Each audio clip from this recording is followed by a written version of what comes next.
तो आज की जो वीडियो है इस वीडियो से हम स्टार्ट कर रहे हैं बी फार्म फर्स्ट सेमेस्टर के सारे इंपॉर्टेंट क्वेश्चन। तो देखिए यहाँ पे जो सबसे पहले जो सब्जेक्ट होने वाला है आपका वो है फार्मास्यूटिकल एनालिसिस, क्योंकि इसका जो पेपर है सबसे पहले होने वाले हैं। तो देखिए यहाँ पे हम आपको ना इंपॉर्टेंट क्वेश्चन प्रोवाइड करेंगे और ये क्वेश्चन इस तरीके से होंगे जो आपका लेंथी सिलेबस है ना उसको आप शॉर्ट टाइम में ही कवर कर लेंगे। अगर आपने कुछ भी नहीं पढ़ा है, जस्ट आपने बुक्स भी उठा करके नहीं देखी हैं, तब भी आप गारंटीड पास हो जाओगे इन क्वेश्चन को पढ़ करके। हम उनका सॉल्यूशन भी आपको यहाँ पे देने वाले हैं। तो देखिए यहाँ पे है आपका सब्जेक्ट फार्मास्यूटिकल एनालिसिस जो कि फर्स्ट सेम है बी फार्म का। एंड ये जो क्वेश्चन है इस तरीके से लिखे हैं जो आपका जो लेंथी सिलेबस है ना शॉर्ट टाइम में ही यहाँ पे कवर हो जाएगा। एंड यहाँ पे लॉन्ग एंड शॉर्ट दोनों टाइप के क्वेश्चन हैं जैसे कि आपके क्वेश्चन पेपर में पूछे जाएंगे। एंड यहाँ पे नेक्स्ट पॉइंट है कि मोस्ट ऑफ द जो क्वेश्चन है ना हम लोग प्रीवियस क्वेश्चन पेपर पे बेसिस पर यहाँ पे सेलेक्ट किए हैं। तो टोटल हमारे 31 क्वेश्चन होने वाले हैं, यानी कि ये जो हमारी 5 यूनिट्स हैं ना, unit 1, unit 2, unit 3, unit 4 and सारी के सारी जो यूनिट है टोटल 31 क्वेश्चन अगर आप पढ़ लोगे मतलब गारंटीड पास हो जाओगे। तो यहाँ पे सारे के सारे पहले तो क्वेश्चन लिखे हुए हैं इस तरीके से, एंड उसके बाद हम बारी बारी से जो सारे क्वेश्चन हैं उनको हम सॉल्व करने की यहाँ पे कोशिश करेंगे। ठीक है, तो आज की जो वीडियो है ना इस वीडियो में जो हम देखने वाले हैं वो यूनिट 1 एंड यूनिट 2, यानी कि ये पार्ट 1 होने वाला है जिसमें हम 2 यूनिट को कवर करेंगे। एंड पार्ट सेकंड के अंदर 3rd unit, 4th unit and last की जो आपकी यूनिट है यानी कि 5th यूनिट उसको हम कवर करेंगे। तो देखिए इससे पहले मैं आपको ना 30 सेकंड में अपना इंट्रो दे दूं। शायद ही आप पहली बार चैनल पर आए होंगे फार्मेसी वाला पे। तो देखिए मेरा नाम है सहरुद्दीन खान और आप देख रहे हैं अपना यूट्यूब चैनल फार्मेसी वाला जो कि स्पेशली फार्मेसी स्टूडेंट के लिए है। और अभी जैसे कि अभी फर्स्ट सेम में शायद ही आप जानते हो, लेकिन अगर आप चैनल पर अब आ गई हैं तो मैं आपको बता दूं कि हम जो है लेक्चर्स प्रोवाइड करते हैं, फार्मेसी के नोट्स वगैरह प्रोवाइड करते हैं, इंपॉर्टेंट क्वेश्चन और प्रीवियस क्वेश्चन के सॉल्यूशन वगैरह। तो ये हो गया हमारा इंट्रो। इसके अलावा जो आपको फार्मेसी वाला ऐप भी प्ले स्टोर पर मिल जाएगी जिससे आप नोट्स वगैरह डाउनलोड कर सकते हैं, और ये जो सारे हैंड रिटन नोट्स लिखे हुए हैं इनकी आप वहाँ से PDF भी निकाल सकते हैं। तो सर्च करना प्ले स्टोर पर फार्मेसी वाला, या फिर आपको लिंक मिल जाएगा डिस्क्रिप्शन में कि कैसे आपने डाउनलोड करना है, तो वहाँ से आप चेक कर सकते हैं। ठीक है, तो यहाँ पे देखिए सबसे पहले हम बात करते हैं यूनिट फर्स्ट के बारे में। जो पहला जो क्वेश्चन बनता है ना यहाँ पे वो है डिफाइन द टर्म मोलरिटी और नॉर्मलिटी। ये शॉर्ट में पूछ लिया जाता है, लेकिन इन क्वेश्चंस को भी सॉल्व करने से पहले हम बिल्कुल जीरो लेवल से समझते हैं। अगर आपने कुछ भी नहीं पढ़ा है तब भी आपको चीज़ें समझ आएंगी। हम सबसे पहले यही समझते हैं कि आखिर ये आपका सब्जेक्ट है क्या। फार्मास्यूटिकल एनालिसिस ये जो सब्जेक्ट आपको क्या सिखाना चाह रहा है और आप यहाँ पे क्यों पढ़ रहे हैं। ठीक है, देखिए हमारा सिंपल कॉन्सेप्ट रहता है कि हमने चीज़ों को बिल्कुल रटना नहीं है, और जो वर्ड है ना जो भी टॉपिक दिया हुआ है उसी से सारी चीज़ों को समझना है।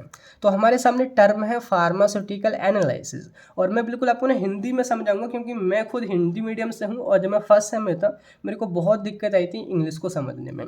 तो सिंपल मैं आपको यहाँ पे ब्रेक करके समझाता हूँ कि फार्मास्यूटिकल एनालिसिस, फार्मास्यूटिकल का मतलब होता है जैसे कि आपको जो बी फार्म जो है उसमें क्या आ रहा है फार्मा, वी फार्मा या फार्मेसी। तो जहाँ भी फार्मा वर्ड जुड़ जाता है उसका मतलब होता है रिलेटेड टू मेडिसिन, यानी कि दवाइयों से रिलेटेड।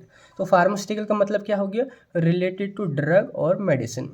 एंड एनालिसिस का मतलब क्या होता है, देखिए एनालिसिस करना, उसकी जांच करना, उसका एग्जामिनेशन करना या किसी चीज़ का पता लगाना।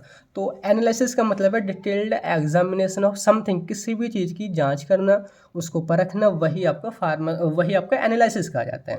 अब फार्मास्यूटिकल एनालिसिस क्या हुआ, यानी कि दवाइयों की जांच करना, दवाइयों में जो कंपोजिशन है उनके केमिकल का पता लगाना, कितनी क्वांटिटी में है, कौन कौन से केमिकल हैं, उनका प्योरिटी या इम्प्योरिटी को पता लगाना, वही आपका फार्मास्यूटिकल एनालिसिस कहा जाएगा। सिंपल क्लियर हो गया, बिल्कुल भी रटना नहीं है। आप खुद भी डेफिनेशन को बना करके लिख सकते हैं कि फार्मास्यूटिकल एनालिसिस एक टाइप की प्रोसेस है जो कि डिटेल्ड एग्जामिनेशन करती है किसी भी ड्रग का, किसी भी दवाइयों का वो एग्जामिनेशन करती है।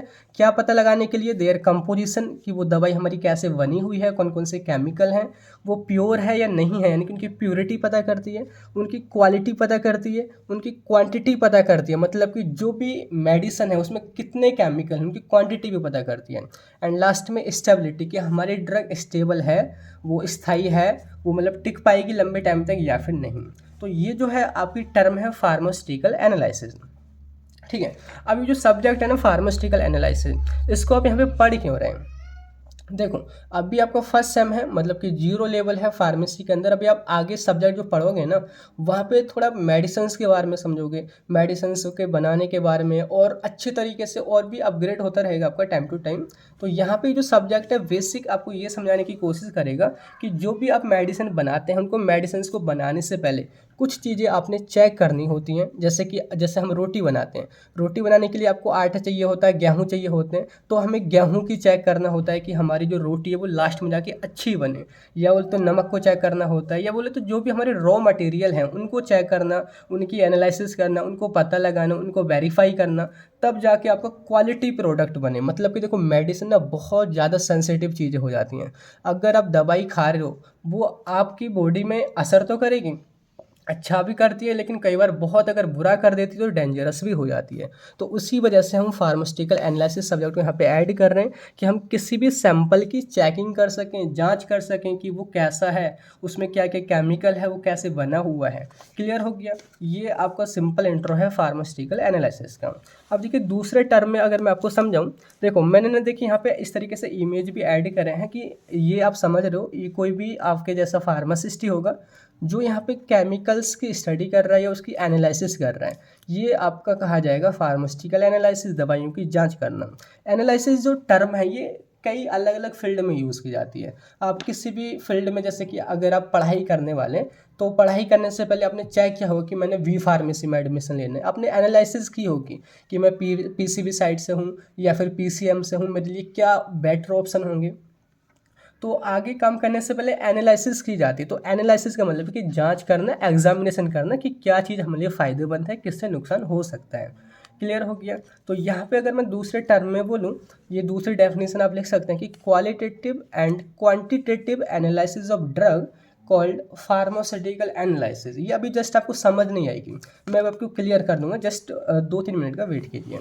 यहाँ पे देखते हैं कि लिखा है कि ये जो आपकी एनालिसिस जो होती है ना, वो अपने दो टाइप से कर सकते हैं, और तो दो टाइप की ये होती है। एक है क्वालिटेटिव एनालिसिस और एक है क्वांटिटेटिव एनालिसिस। अब सिंपल इनको समझ लोगे ना, ये जो आपको डेफिनेशन मैंने आपको बताई इतनी क्लियर हो जाएगी।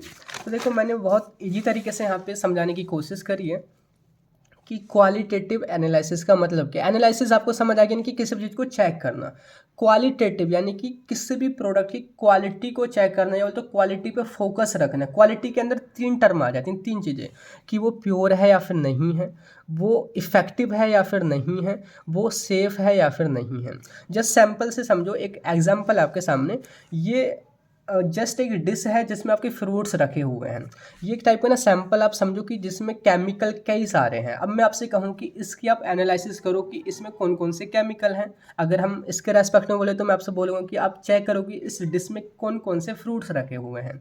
तो आप यहाँ पे देखोगे बनाना है, आपने देखा बनाना है। एप्पल है, हाँ जी एप्पल है। ऑरेंज है, हाँ जी ऑरेंज है।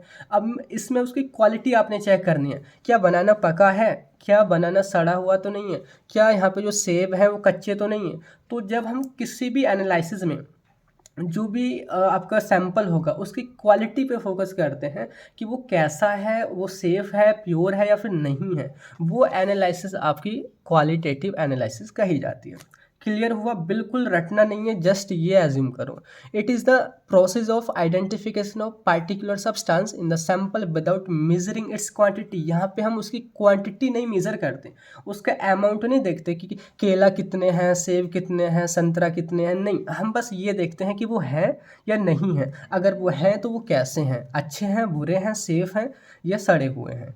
ठीक है, ये आपका है क्वालिटेटिव एनालिसिस। नेक्स्ट आपको क्वांटिटेटिव एनालिसिस। क्वांटिटेटिव का मतलब है कि हमें फ़र्क नहीं पड़ता कि केला सड़े हैं या हाँ ठीक नहीं है, हमें फ़र्क नहीं पड़ता कि यहाँ पे सेब कच्चे हैं या पके हैं। हम बस ये चेक करेंगे कि सेब है या नहीं है, केला है या फिर नहीं है। जैसे कि यहाँ पे हमारा वही सैंपल है, 2 केला है, हाँ जी हमने लिख दिया बनाना, यानी कि क्वांटिटी इसकी 2 है। देखो यहाँ पे हमने क्या लिखा था, यहाँ पे हम क्वालिटी चेक कर रहे हैं कि बनाना प्रेजेंट है, राइप यानी कि वो पका हुआ है, एप्पल प्रेजेंट है वो भी पका हुआ है, ऑरेंज प्रेजेंट है वो भी पका हुआ है। लेकिन यहाँ पे हम चेक कर रहे हैं कि बनाना यहाँ पे 2 है, एप्पल यहाँ पे 2 है, ऑरेंज यहाँ पे 2 है। आप देख सकते हैं 2 यहाँ पे एप्पल हैं और 3 यहाँ पे ऑरेंज है, सॉरी 3 ऑरेंज हैं। तो जब हम एनालिसिस के दौरान किसी भी पर्टिकुलर सब्सटेंस की क्वांटिटी को पता करते हैं, वो आपका यहाँ पे क्वांटिटेटिव एनालिसिस कहा जाता है। ये तो मैंने एग्जांपल से इस तरीके से समझा दिया। अब हम मेडिसिन के रेस्पेक्ट में समझते हैं। सपोज करो कि आपके पास में एक टैबलेट है, ये जो इस तरीके से मैं एक टैबलेट बना रहा हूँ।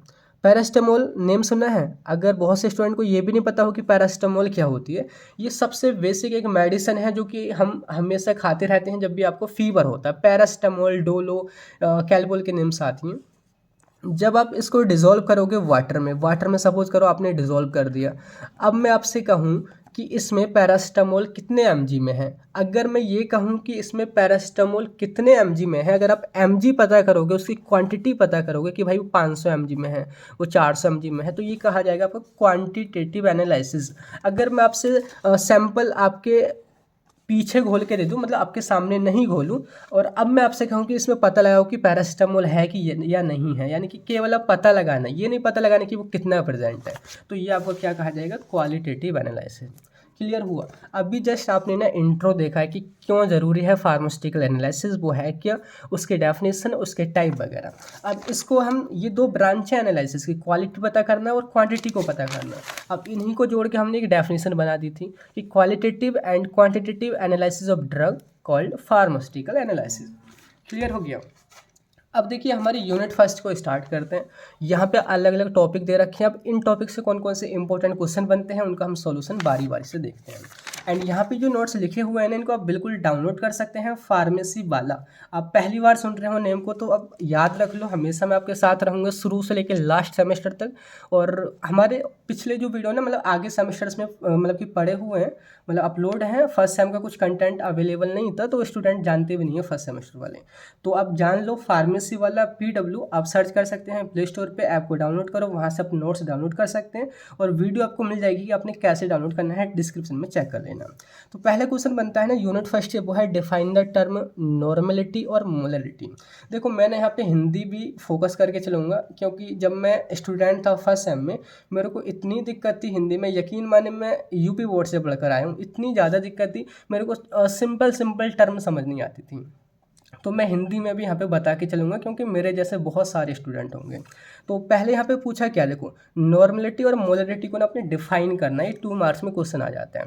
नॉर्मलिटी क्या है, अगर मैं आपको याद दिलाऊँ, जो हिंदी मीडियम वाले हैं 10वीं में 12वीं में आपने पढ़ा होगा नॉर्मलता। जो कोई भी सॉल्यूशन होता है, बिलियन होता है जिसको हिंदी में बोलते हैं, उसकी कंसंट्रेशन को पता करने के लिए कुछ पैरामीटर यूज़ किए जाते हैं। जैसे कि सपोज अगर हम लंबाई को नाप रहे हैं तो मीटर में नाप रहे हैं, किसी भार को नाप रहे हैं तो किलोग्राम में नाप रहे हैं, किसी पानी वगैरह को नाप रहे हैं तो लीटर में नाप रहे हैं। ऐसे ही किसी मतलब कि सॉल्यूशन किसको हम बोलते हैं, जैसे कि ये हमारा गिलास है, इसमें पानी भरा हुआ है। अब इसी में हमने थोड़ी सी यहाँ पे ना चीनी यानी कि सॉल्यूट को मिला दिया। अब चीनी को इसमें हमने मिला दिया यानी कि ये हमारी इसमें घुल जाएगी और ये सॉल्यूशन बना लेगी। और अगर हम कहें कि अब इस सॉल्यूशन में इस चीनी का कितना अमाउंट है, कितनी कंसंट्रेशन है, वो कैसे पता करोगे? वो किलोग्राम में पता करोगे, वो मीटर में पता करोगे, लीटर में पता करोगे, कैसे पता करोगे? तो उसके तरीके हैं, नॉर्मलिटी के द्वारा पता कर सकते हैं, मोलरिटी के द्वारा पता कर सकते हैं, नॉर्मलता और मोलरता। तो डिफाइन कैसे करना है कि नॉर्मलिटी क्या होती है? The normality of solution is defined as the number of gram equivalent present per litre of solution. यानी कि ये 1 लीटर अगर सॉल्यूशन है आपका, 1 लीटर अगर सॉल्यूशन है, सॉल्यूशन मैंने आपको बोल दिया, यानी कि सोल्यूट और सोलवेंट, विलेय और विलायक दोनों के मिलने से विलियन बनता है, सॉल्यूशन बनता है। तो अब 1 लीटर सॉल्यूशन में कितने यहाँ पे सोल्यूट प्रेजेंट हैं, उनका अमाउंट, तो वही जो है ना नॉर्मलिटी कहा जाएगा। तो लेकिन यहाँ पे हम क्या चेक करते हैं, number of gram equivalent, solute के कितने number of gram equivalent present हैं 1 लीटर सॉल्यूशन के अंदर, वो आपका नॉर्मलिटी कहा जाता है। इसको हम ना कैपिटल N से डिनोट करते हैं। इसका फॉर्मूला जरूर से लिख करके आना है। नॉर्मलिटी यानी कि कैपिटल N इक्वल्स टू होता है number of gram equivalent and upon में होता है वॉल्यूम ऑफ सॉल्यूशन, जो कि लीटर में होता है। ठीक है, अब ये ग्राम इक्विवेलेंट क्या होते हैं? देखिए सपोज करो ग्राम इक्विवेलेंट, सपोज हम HCl का पता कर रहे हैं कि HCl की ग्राम इक्विवेलेंट कितने होंगे वाटर में। तो यहाँ पे ग्राम इक्विवेलेंट का फॉर्मूला होता है मोलिकुलर वेट, कि HCl का मोलिकुलर वेट क्या है, पहले हम हाइड्रोजन का और Cl का मल्टीप्लाई करके निकालेंगे, 36 आएगा। एंड यहाँ पे एसिडिटी या बेसिसिटी, एसिडिटी या बेसिसिटी का मतलब क्या है? एसिडिटी मैं आपको बता दूँ कि जो भी सब्सटेंस जो हाइड्रोजन आयन देते हैं ना वाटर में, वो एसिडिक होते हैं, और जो हाइड्रोक्साइड आयन देते हैं वो बेसिक होते हैं। तो यहाँ पे ये HCl ना H+ आयन देगा, तो यहाँ पे एसिडिटी कितनी होगी, 1 हाइड्रोजन आयन देखो यहाँ पे अपॉन में 1 लिख देंगे, यानी कि 36/1। तो इसका कितना आ जाएगा, 36। तो ये क्या आएगा, इसका ग्राम इक्विवेलेंट आएगा। उससे हम नंबर ऑफ ग्राम इक्विवेलेंट निकालते हैं एक फॉर्मूले से, आगे मैं आपको बता भी दूंगा, अपॉन में वो रख के आप ऐसे निकाल सकते हैं। ठीक है, दूसरा आपका मोलरिटी। मोलरिटी क्या होता है, इसमें जो है हम मोल्स पता करते हैं। लिखा है कि the molarity of solution is defined as the number of moles of solute per litre of solution, के 1 लीटर सॉल्यूशन में हमारे सॉल्यूट के कितने मोल हैं। सॉल्यूट यानी कि ये हमारे चीनी की बात चल रही है, शुगर की बात चल रही है कि शुगर के हमारे कितने मोल हैं 1 लीटर सॉल्यूशन के अंदर, तो वो हमारा मोलरिटी कहा जाएगा। इसको हमने कैपिटल M से रिप्रेजेंट करते हैं। इसका फॉर्मूला है M equals to number of moles of solute upon volume of solution in the litre. Clear हो गया। तो ये शॉर्ट में इस तरीके से आपका क्वेश्चन बनता है। एंड इसके बाद देखिए नेक्स्ट में जो क्वेश्चन बनता है ना, वो लॉन्ग क्वेश्चन बनता है, जो कि explain the various technique of analysis used in pharmacy. यानी कि फार्मेसी के अंदर एनालिसिस किन किन तरीकों से की जाती है, कौन कौन सी टेक्निक हैं। तो कई सारी टेक्निक होंगी ना, कि देखो अब हम जैसे हमारे सामने डिश रखी हुई थी, तो इसमें हम आंखों से चेक कर ले रहे हैं कि भाई सेब संतरा है या फिर नहीं है। अब हम इसमें भी पूछें कि इसके अंदर कौन कौन से केमिकल, तो हमें इंस्ट्रूमेंट की भी ज़रूरत पड़ती है। कुछ तरीके बिना इंस्ट्रूमेंट की मदद से भी होते हैं। तो ये अलग अलग तरीके हो जाएंगे, यानी कि टेक्निक हो जाएंगी, जो कि फार्मेसी में यूज़ की जाती है एनालिसिस करने के लिए। अगर आपने इस क्वेश्चन को सॉल्व करना है तो डायरेक्टली टेक्निक नहीं लिख देनी है, पहले आपने डिफाइन करना हो कि फार्मास्यूटिकल एनालिसिस क्या है। सेम वही डेफिनेशन है जो मैंने अभी शुरू में पढ़ाई थी ना, सेम वही इंट्रो वाली डेफिनेशन यहाँ पे हमारी लिखी हुई है। ठीक है, सेम यहाँ पे पेस्ट कर देनी है। उसके बाद में यहाँ पे हमारा टॉपिक हेडिंग डालेगा कि different technique of analysis, analysis किन किन तरीकों से की जा सकती है। तो जैसे कि मैंने बोला कि 2 तरीके हैं, या तो आप एक मशीन या बोल तो इंस्ट्रूमेंट की मदद से कर लो, या बिना इंस्ट्रूमेंट की मदद से कर लो। इंस्ट्रूमेंट वाले थोड़ा अच्छा रिजल्ट देगा, नॉन इंस्ट्रूमेंटल थोड़ा कम, मतलब कि थोड़ा कम एक्यूरेट या कम प्रिसाइज रिजल्ट होगा। तो इंस्ट्रूमेंटल मेथड में जिसमें हम इंस्ट्रूमेंट यूज़ करते हैं वो 3 तरीके होते हैं। एक है इलेक्ट्रोकेमिकल टेक्निक, दूसरी है स्पेक्ट्रोस्कोपिक टेक्निक, तीसरी है क्रोमेटोग्राफिक टेक्निक। अब देखो थोड़ा वेट करना, मैं आपको नेम बता रहा हूँ पहले। दूसरा आपका नॉन इंस्ट्रूमेंटल मेथड, उसमें आपका बायोलॉजिकल मेथड आते हैं और केमिकल मेथड आते हैं। केमिकल मेथड फर्दर डिवाइड किए जाते हैं volumetric analysis and gravimetric analysis. देखिए अगर आपने ये क्लासिफिकेशन समझ लिया ना, आपको पूरी जो 4-5 यूनिट है ना, इस यानी कि पूरी एनालिसिस में पूरी 5 यूनिट का आपको ओवरव्यू क्लियर हो जाएगा, ओवरव्यू समझ आ जाएगा। देखो इंस्ट्रूमेंटल मेथड यानी कि जिसमें हम इंस्ट्रूमेंट यूज़ करेंगे, तो एक है इलेक्ट्रोकेमिकल टेक्निक, इसमें कंडक्टोमेट्री आता है, पोटेंशियोमेट्री आता है, पोलैरोग्राफी आता है। ये जो सारे के सारे तीनों मेथड हैं, ये आपकी लास्ट वाली यूनिट में है। देखो electrochemical method of analysis, conductometry, potentiometry, polarography, यानी कि इनको अब डिटेल में पढ़ने वाले हैं। क्लियर हो गया। अब नीचे देखोगे स्पेक्ट्रोस्कोपिक टेक्निक और क्रोमेटोग्राफिक टेक्निक, ये अभी फिलहाल आप फर्स्ट सेम में है, इनको अपना लास्ट यानी कि 7th सेमेस्टर में जाके पढ़ोगे। इसके ऊपर अलग ही एक चैप्टर, एक अलग ही मतलब कि सब्जेक्ट बन जाता है, जिसकी मैं आपको बता दूं क्योंकि मैंने ये सारा कुछ पढ़ा रखा है 7th सेम में।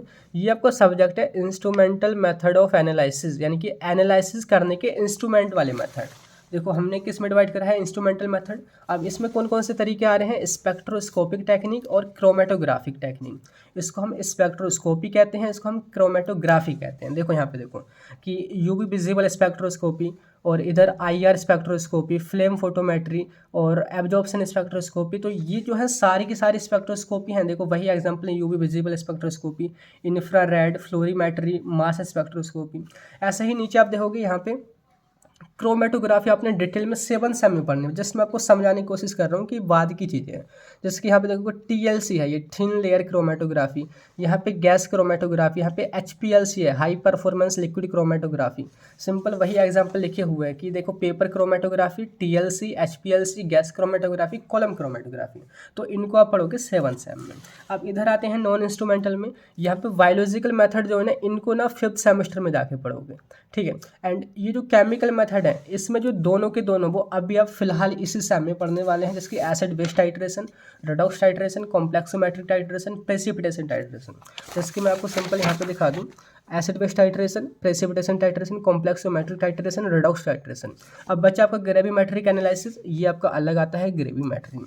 क्लियर हुआ? तो इस तरीके से पूरा सिलेबस आपका यहाँ पे डिवाइड है। एकदम ओवरव्यू क्लियर हो गया। अब हमने ना सिंपल इंस्ट्रूमेंटल के बारे में बताना है, नॉन इंस्ट्रूमेंटल के बारे में बताना है, 7 मार्क्स के अकॉर्डिंग यहाँ पे क्वेश्चन को कंप्लीट करना है। तो इंस्ट्रूमेंटल वाले मैंने बोले कि ऐसे मेथड जिसमें हम इंस्ट्रूमेंट का यूज़ करते हैं वो हमारे इंस्ट्रूमेंटल मेथड ऑफ एनालिसिस कहे जाते हैं। तो इसमें कई तरीके हैं। पहला है इलेक्ट्रोकेमिकल टेक्निक।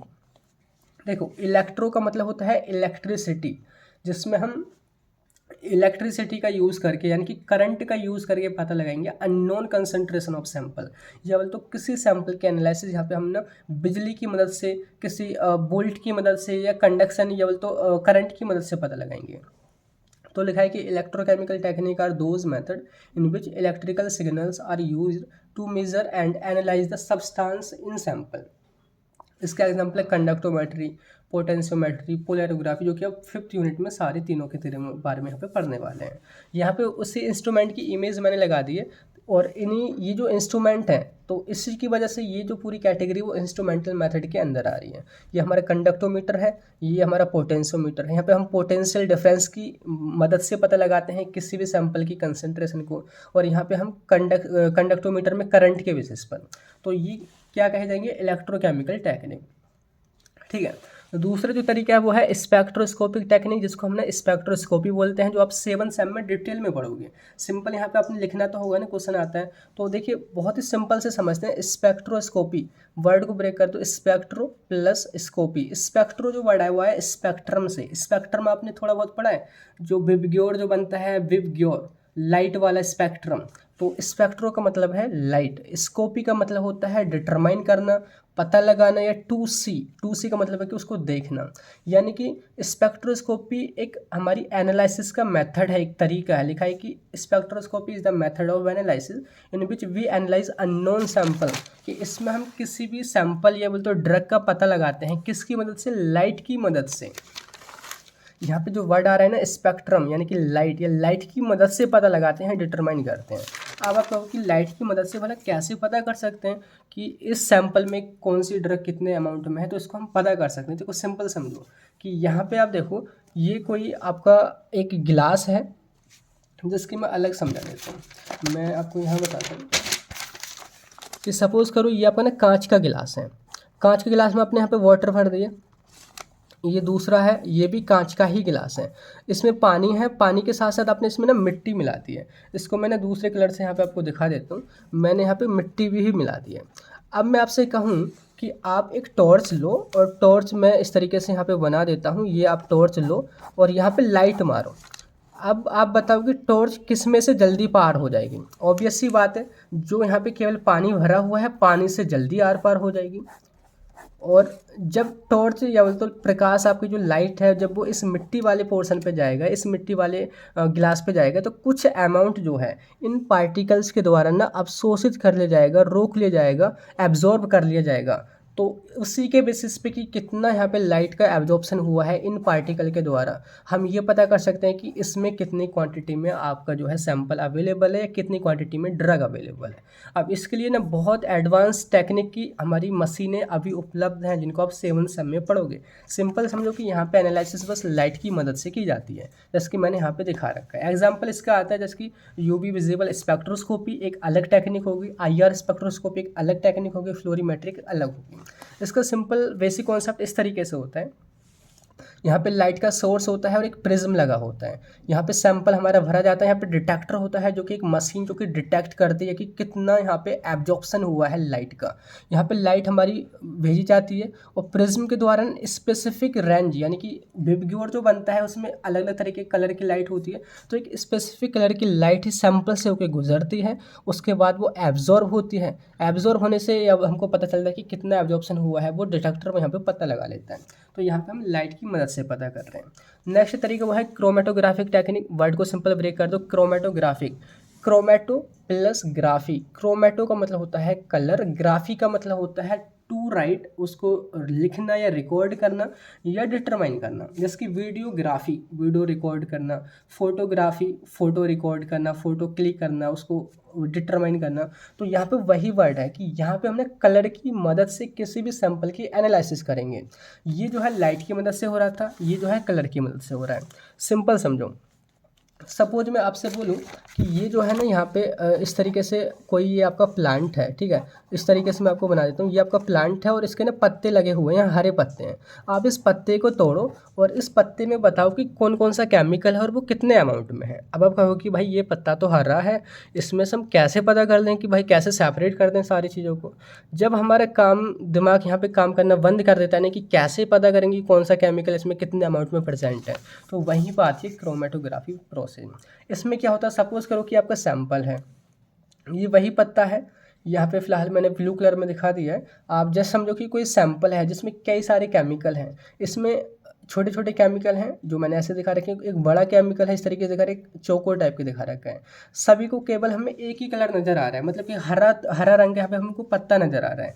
अब इनको हम कैसे अलग करें कि कौन कौन सा केमिकल है, तो यहाँ पे क्रोमेटोग्राफिक टेक्निक क्या करती है, हर एक केमिकल को एक अलग कलर दे देती है और उससे हमें पता चल जाता है कि ये वो केमिकल है और ये इतनी क्वांटिटी में है। जैसे कि छोटे छोटे वालों को ये कलर मिल गया, इसको तीनों को ये वाला कलर मिल गया, और इन चौकोर वालों को ये अलग कलर मिल गया, यानी कि सेपरेट करने का काम करती है। तो लिखना है कि chromatography is the method of separation and analysis of mixture या sample with the help of colour. Colour की मदद से ही सेपरेट कर पाती है। क्लियर हो गया, डिटेल में आप 7th सेमेस्टर में जाके पढ़ोगे। अब आगे देखो इसके एग्जांपल में कौन कौन सी क्रोमेटोग्राफी आती है, जैसे कि paper chromatography, thin layer chromatography, high performance thin layer chromatography, HPLC यानी कि high performance liquid chromatography, gas chromatography, ये इसके एग्जांपल हैं। यहाँ पे ना पेपर क्रोमेटोग्राफी को मैंने दिखा रखा है जिसमें पेपर की मदद से सेपरेशन होता है।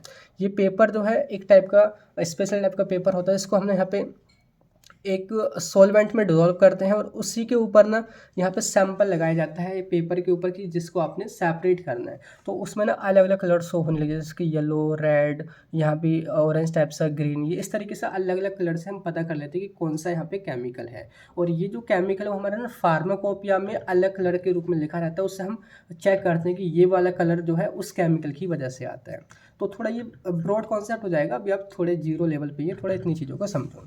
अब देखिए दूसरे तरीके आते हैं, वो है non instrumental method of analysis, कि इसमें हम बिना इंस्ट्रूमेंट की मदद से, या बोल तो कोई स्पेशल टाइप का इंस्ट्रूमेंट नहीं होता, कुछ हमारे एपरेटस वगैरह ही यूज़ होते हैं। तो इसमें पहला है chemical method. In this method हम केमिकल रिएक्शन का यूज़ करते हैं एनालिसिस करने के लिए। इसमें सबसे पहले आता है वॉल्यूमेट्रिक एनालिसिस, जिसको आप फर्स्ट सेम में डिटेल में ही पढ़ने वाले हैं। इसको सिंपल वर्ड को ब्रेक करूँ, वॉल्यू प्लस मैट्रिक। वॉल्यू का मतलब है वॉल्यूम, मैट्रिक का मतलब होता है मीज़र करना, यानी कि लिखा है कि volumetric analysis involves the measurement of volume of solution to determine the concentration of sample. यहाँ पे जो एनालिसिस की जाती है किसी भी सैंपल की, वो वॉल्यूम को मीज़र करके की जाती है। इसको हम डिटेल में यूनिट सेकंड से पढ़ना स्टार्ट कर देंगे। सिंपल आप समझो कि वॉल्यूम के बेसिस पर यहाँ पे हम क्या करते हैं, एनालिसिस करते हैं। एग्जांपल इसके acid base titration, complexometric titration, redox titration, precipitation titration. जैसे मैंने यहाँ पे आपको दिखा रखा है कि ये इस टाइप का सेटअप बनाना होता है। ये कोई एक इक्विपमेंट नहीं है, ये जस्ट एक एपरेटस ही है अलग अलग, जिसकी ब्यूरेट है, ये वाला कांच की नली होती है ब्यूरेट, ये आपको कॉनिकल फ्लास्क है, इसका स्टैंड होता है, इसमें हम सैंपल को भरते हैं, इसमें हमारा स्टैंडर्ड भरा होता है। तो ये एक वॉल्यूम की बेसिस पर एनालिसिस है। क्लियर हो गया। नेक्स्ट आपको है ग्रेवी मैट्रिक एनालिसिस। वर्ड को सिंपल ब्रेक कर दो, ग्रेवी प्लस मैट्रिक। ग्रेवी का मतलब होता है एक लैटिन वर्ड है, यानी कि वेट, एंड मैट्रिक का मतलब वही, यानी कि मेज़र करना। कि यहाँ पे जो एनालिसिस की जाती है ना, वो वेट को मेज़र करके की जाती है। तो लिखा है कि gravimetric analysis involve the measurement of weight या mass to determine the quantity of substance in the sample, यानी कि वेट को मेज़र करके किसी भी सैंपल की एनालिसिस यहाँ पे की जाती है।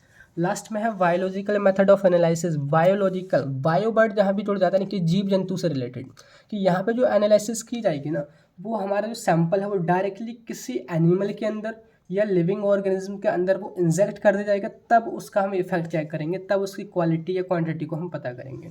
तो इन दिस मेथड जो एनालिसिस की जाती है सैंपल की, वो की जाती है लिविंग ऑर्गेनिज्म के अंदर, या सेल कल्चर बनाने होते हैं लैब में, जो जिसको हम इन विट्रो इन्वायरमेंट बनाना भी बोलते हैं।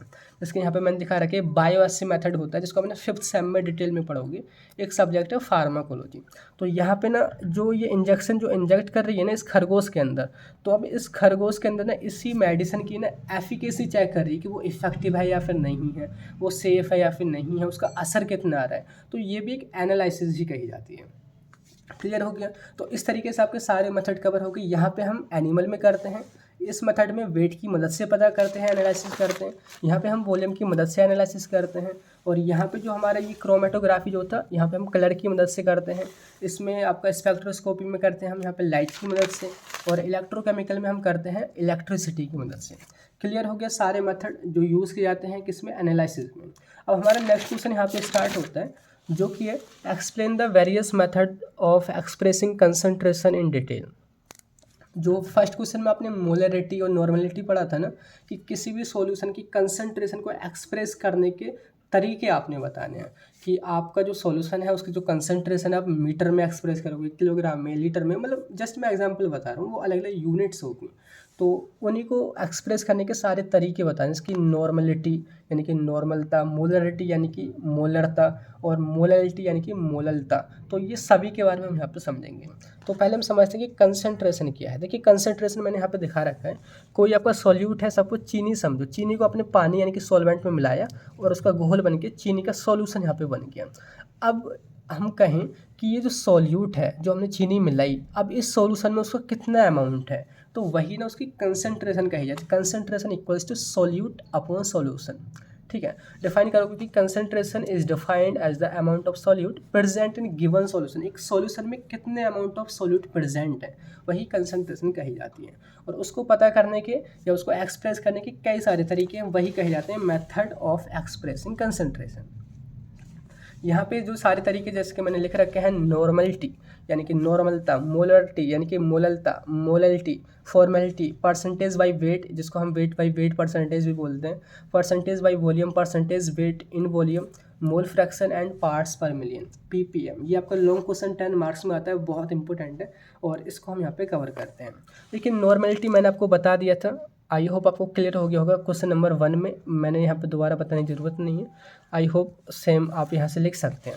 अब सेकंड जो है हमारा मोलरिटी, वो भी मैंने आपको बता दिया था, ठीक है, दोबारा बताने से कोई फ़ायदा नहीं है। थर्ड हम बात करते हैं मोलरिटी के बारे में।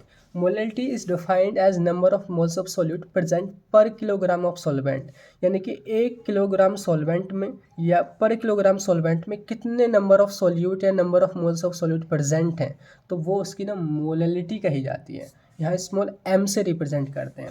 मोलरिटी यहाँ पे लीटर में होती है, यहाँ पे लीटर में होता है सॉल्यूशन का वॉल्यूम, यहाँ पे जो है सॉल्वेंट का वॉल्यूम होता है किलोग्राम में। तो ये इन दोनों में डिफरेंस है।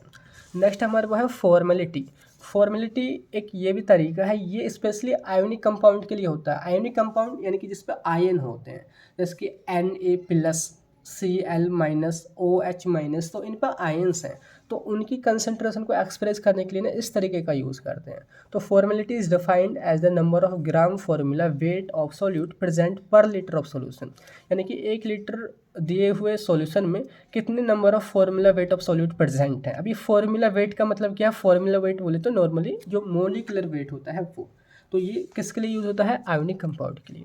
क्लियर हो गया। अब इसके बाद देखिए हमारा नेक्स्ट वो है परसेंटेज बाई वेट, जिसमें जो कंसंट्रेशन है उसको हमने परसेंटेज में एक्सप्रेस करते हैं। तो इसके 3 तरीके होते हैं, परसेंटेज वेट बाई वेट, यानी कि यहाँ पे जो वेट है सॉल्यूट का वो भी ग्राम में होगा, सॉल्यूशन का वेट भी यहाँ पे ग्राम में होगा और इनटू 100। एक आपका परसेंटेज बाई वॉल्यूम, यानी कि वॉल्यूम बाई वॉल्यूम परसेंटेज जिसको हम बोलते हैं, इसका फॉर्मूला केवल फॉर्मूला याद रखना है, वॉल्यूम ऑफ सॉल्यूट यानी कि जो हमारा ml में लिया जाएगा या लीटर में लिया जाएगा upon volume of solution into 100। Last में है वेट बाई वॉल्यूम, ये W/V परसेंटेज यानी कि वेट बाई वॉल्यूम, इसका होता है वेट जो होता है वो ग्राम में रहेगा सॉल्यूट का, और वॉल्यूम रहेगा नीचे सॉल्यूशन का जो कि हमारे लीटर में रहेगा इनटू 100। तो ये सिंपल आपने 3 फॉर्मूले याद रखने हैं।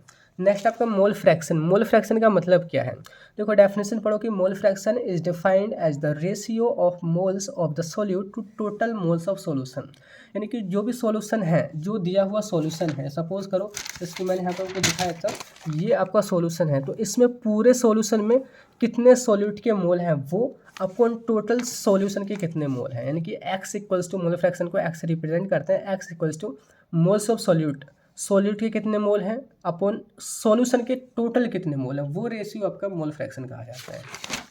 ठीक है, लास्ट में आपका ppm यानी कि पार्ट्स पर मिलियन, तो इसको आप डिफाइन कर सकते हैं कि it is defined as the 1 part of solute per 1 million part of solution, यानी कि सॉल्यूशन के 1 मिलियन पार्ट में कितने सॉल्यूट प्रेजेंट होंगे, केवल एक सॉल्यूट का पार्ट होगा। 1 मिलियन जानते हैं, यानी कि 10 लाख को 1 मिलियन बोलते हैं। तो 1 मिलियन अगर सॉल्यूशन के पार्ट हैं, सॉल्यूशन के अगर 1 मिलियन मोल हैं, उनमें से अगर केवल एक सॉल्यूट का मोल होगा तो उसके लिए हम ना पीपीएम मेथड का यूज़ करेंगे, उसी को ऐसे डिफाइन करते हैं। तो समझ सकते हैं बहुत ही डाइल्यूट सब्सटेंस या डाइल्यूट सॉल्यूशन के लिए हम इसका यूज़ करते हैं, जो कि बहुत ज़्यादा पतले या डाइल्यूट रहते हैं। तो उनका जो फॉर्मूला है वो है पीपीएम इक्वल्स टू होता है mass of solute in gram, solute का मास जो कि ग्राम में होगा, mass of solution in gram into 10⁶। ठीक है, तो ये इस तरीके से क्वेश्चन आपका कंप्लीट होता है, जिसमें हमने देखें कि कंसंट्रेशन को कौन कौन से मेथड से आप एक्सप्रेस कर सकते हैं। अब इसके बाद देखिए नेक्स्ट में आपका क्वेश्चन बनता है, जो कि शॉर्ट क्वेश्चन बनता है, जो कि differentiate primary and secondary standard. थोड़ा ना मैं आपको सिलेबस भी दिखाता चलूँ कि यहाँ पे देखो अभी आपने क्या कवर करा है, different technique of analysis cover करिए, method of expressing concentration cover करा है, primary and secondary metabolite short में पूछे जाते हैं, कैसे कवर करना है मैं आपको क्लियर कर देता हूँ। तो देखिए स्टैंडर्ड क्या होते हैं, यहाँ पे 2 स्टैंडर्ड दे रखे हैं, प्राइमरी स्टैंडर्ड और सेकेंडरी स्टैंडर्ड, उनमें ना डिफरेंस बताना है। पहले तो समझो कि स्टैंडर्ड होते ही क्या है, उनकी ज़रूरत कहाँ पड़ती है। देखो अभी आपने एनालिसिस करने वाले हैं, एनालिसिस का मतलब कि जांच करना। सपोज करो कि अभी आपके एग्ज़ाम होंगे फर्स्ट सेमेस्टर के, आप अपना एग्ज़ाम जो है लिख करके आओगे, अपने जो भी क्वेश्चन पेपर सॉल्व करके आओगे, तो जो एग्जामिनर होगा, एग्जामिनर आपकी कॉपी को चेक करेगा, यानी कि वो भी तो एनालिसिस करना ही क्या कहा जाएगा, वो आपकी कॉपी को चेक करेगा। अब वो आपकी कॉपी किससे कंपेयर करके चेक करेगा, देखो उसके पास क्वेश्चन पेपर होगा, जैसे कि मैं यहाँ पे प्रीवियस क्वेश्चन पेपर दिखा दूँ, उसके पास ये पूरा प्रीवियस क्वेश्चन पेपर होगा, और उसका प्रीवियस नहीं मतलब जो भी आपने क्वेश्चन पेपर दिया है वो होगा, साथ के साथ उसका सॉल्यूशन लिखा हुआ होगा कि भाई ये क्वेश्चन का आंसर ये है, इसका ये है, इसका ये है, और उसी से आपकी कॉपी को वो कंपेयर करेगा, या बोले तो वो खुद की नॉलेज से कंपेयर करेगा। तो यहाँ पे स्टैंडर्ड वही होता है, यानी कि एक ऐसा रेफरेंस जिससे कोई भी सैंपल को कंपेयर किया जाए, जिसकी हम एनालिसिस कर रहे हैं उसको कंपेयर किया जाए, तो वो स्टैंडर्ड कहे जाते हैं। अब स्टैंडर्ड भी 2 टाइप के होते हैं, प्राइमरी स्टैंडर्ड और सेकेंडरी स्टैंडर्ड। अब ये कहाँ पे यूज़ होंगे, एनालिसिस में। तो प्राइमरी स्टैंडर्ड क्या होते हैं, हिंदी में बोले तो प्राथमिक मानक या स्टैंडर्ड। तो primary standards are highly pure agent with accurately known concentration. देखो अगर जो एग्जामिनर जो आपकी कॉपी चेक कर रहा है, अगर वो अपनी नॉलेज से कंपेयर करे या अपने बनाए हुए सॉल्यूशन जो उसने खुद अगर क्वेश्चन पेपर को सॉल्व किया है और उससे वो आपकी कॉपी को कंपेयर करे, तो वो तो प्राइमरी स्टैंडर्ड हो गया। अगर वही एग्जामिनर आपकी कॉपी को किसी होशियार स्टूडेंट जो टॉपर हो उसकी कॉपी से कंपेयर करे, तो वो आपका सेकेंडरी स्टैंडर्ड कहा जाएगा। जस्ट आप समझो प्राइमरी स्टैंडर्ड में कोई भी गलती नहीं हो सकती, क्योंकि वो सर जो है उनको नॉलेज होगी, उन्होंने खुद सॉल्व किया है।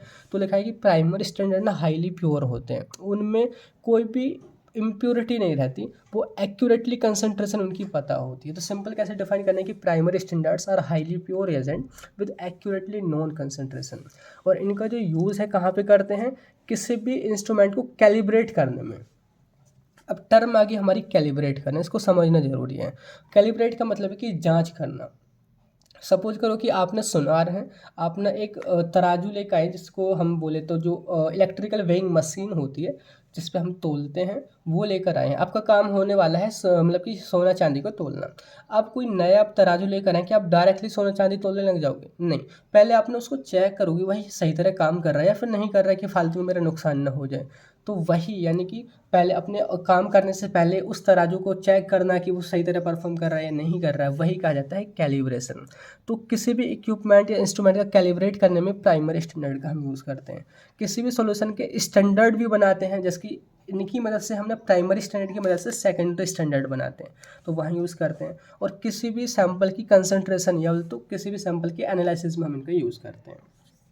इनकी कुछ हमारी प्रॉपर्टी हैं, जैसे कि ये हाईली प्योर होते हैं, बहुत ज़्यादा स्टेबल रहते हैं, लंबे टाइम तक ये टिक पाते हैं।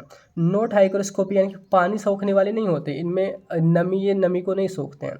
ये बहुत कम टॉक्सिक होते हैं। इनएक्सपेंसिव हिंदी में बोलूँ तो ये बहुत कम खर्चीले होते हैं, ज़्यादा खर्चा हमें नहीं करना पड़ता, ईजिली अवेलेबल, आसानी से आपको मिल जाएंगे।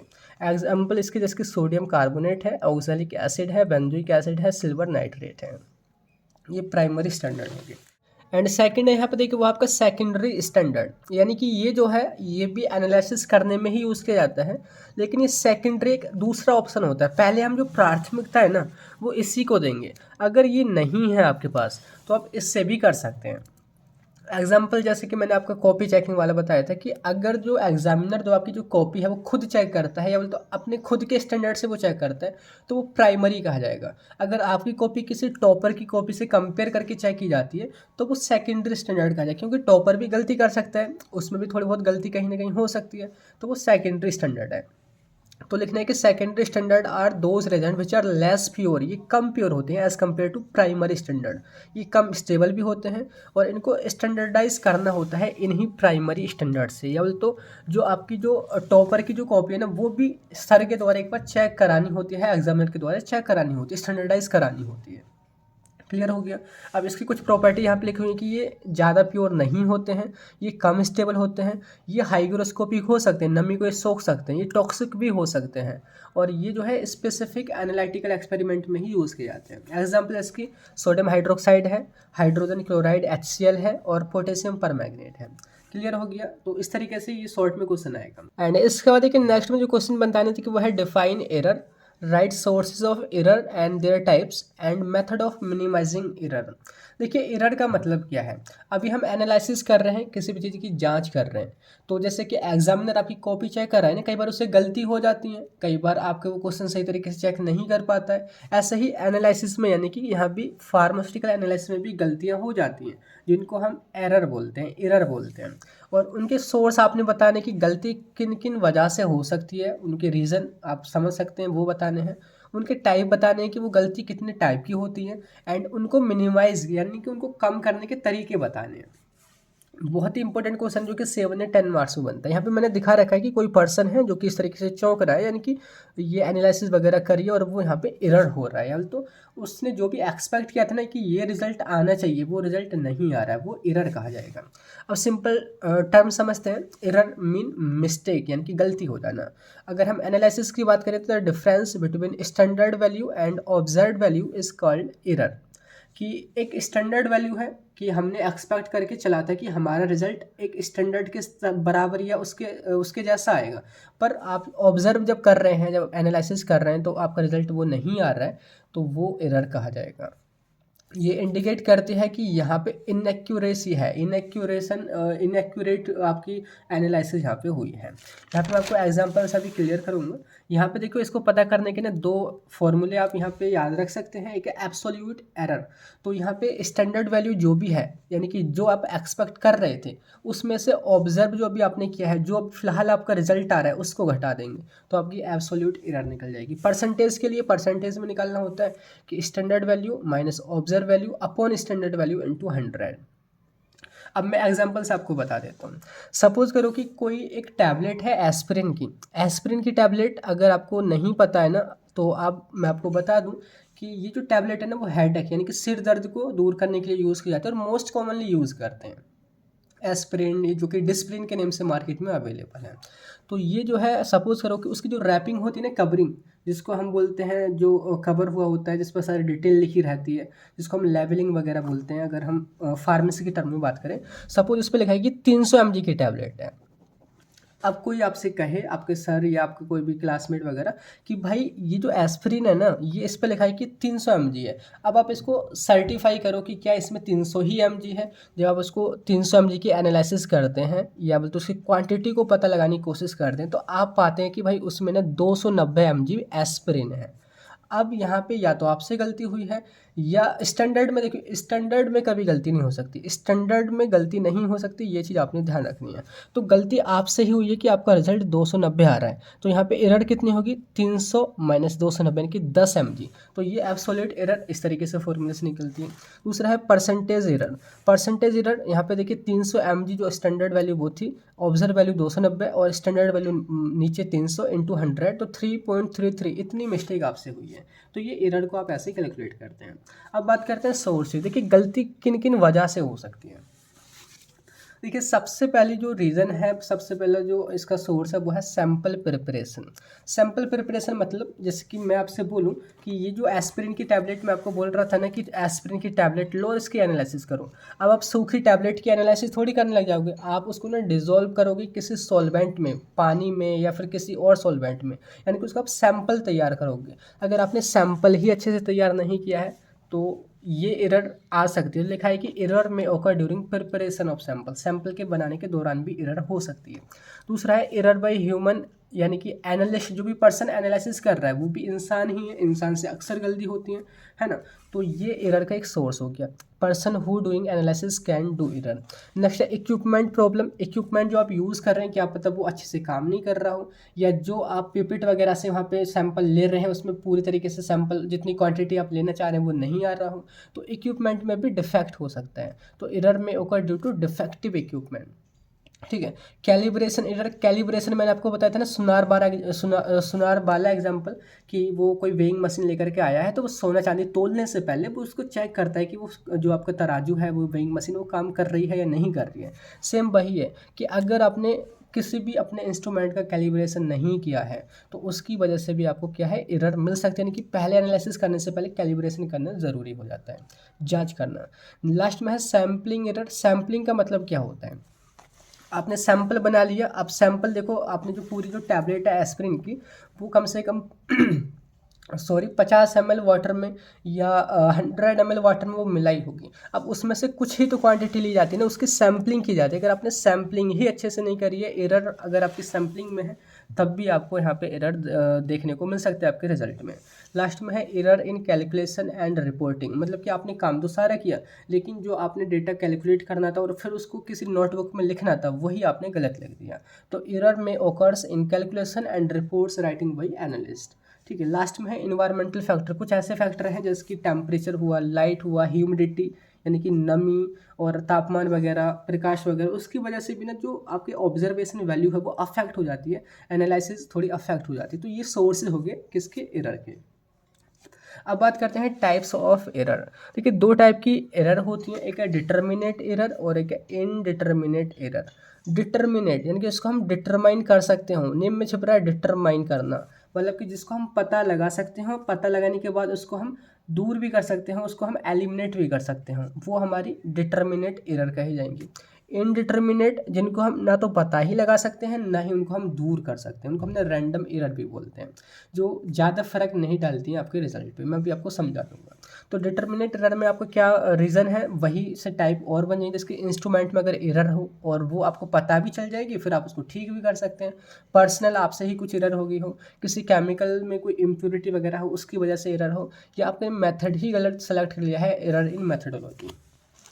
तो बात करते हैं यहाँ पे डिटर्मिनेट एरर। ये वो एरर होती है, लिखा है कि these are those errors, I am sorry ये गलती से मैंने ना ड्रग लिख दिया है। These are those error which are determinable and can be avoided by analyst if care is taken. अगर वो अच्छे से ध्यान रखता है तो ये उनको पता लगा सकता है, एनालिस्ट जो भी एनालिसिस कर रहा है पर्सन वो, और उनको ये दूर भी कर सकता है। उन एरर को हमने डिटर्मिनेट एरर बोलते हैं। ठीक है। डिटर्मिनेट एरर में फर्दर कई टाइप में क्लासीफाई की गई है, जैसे इंस्ट्रूमेंटल एरर।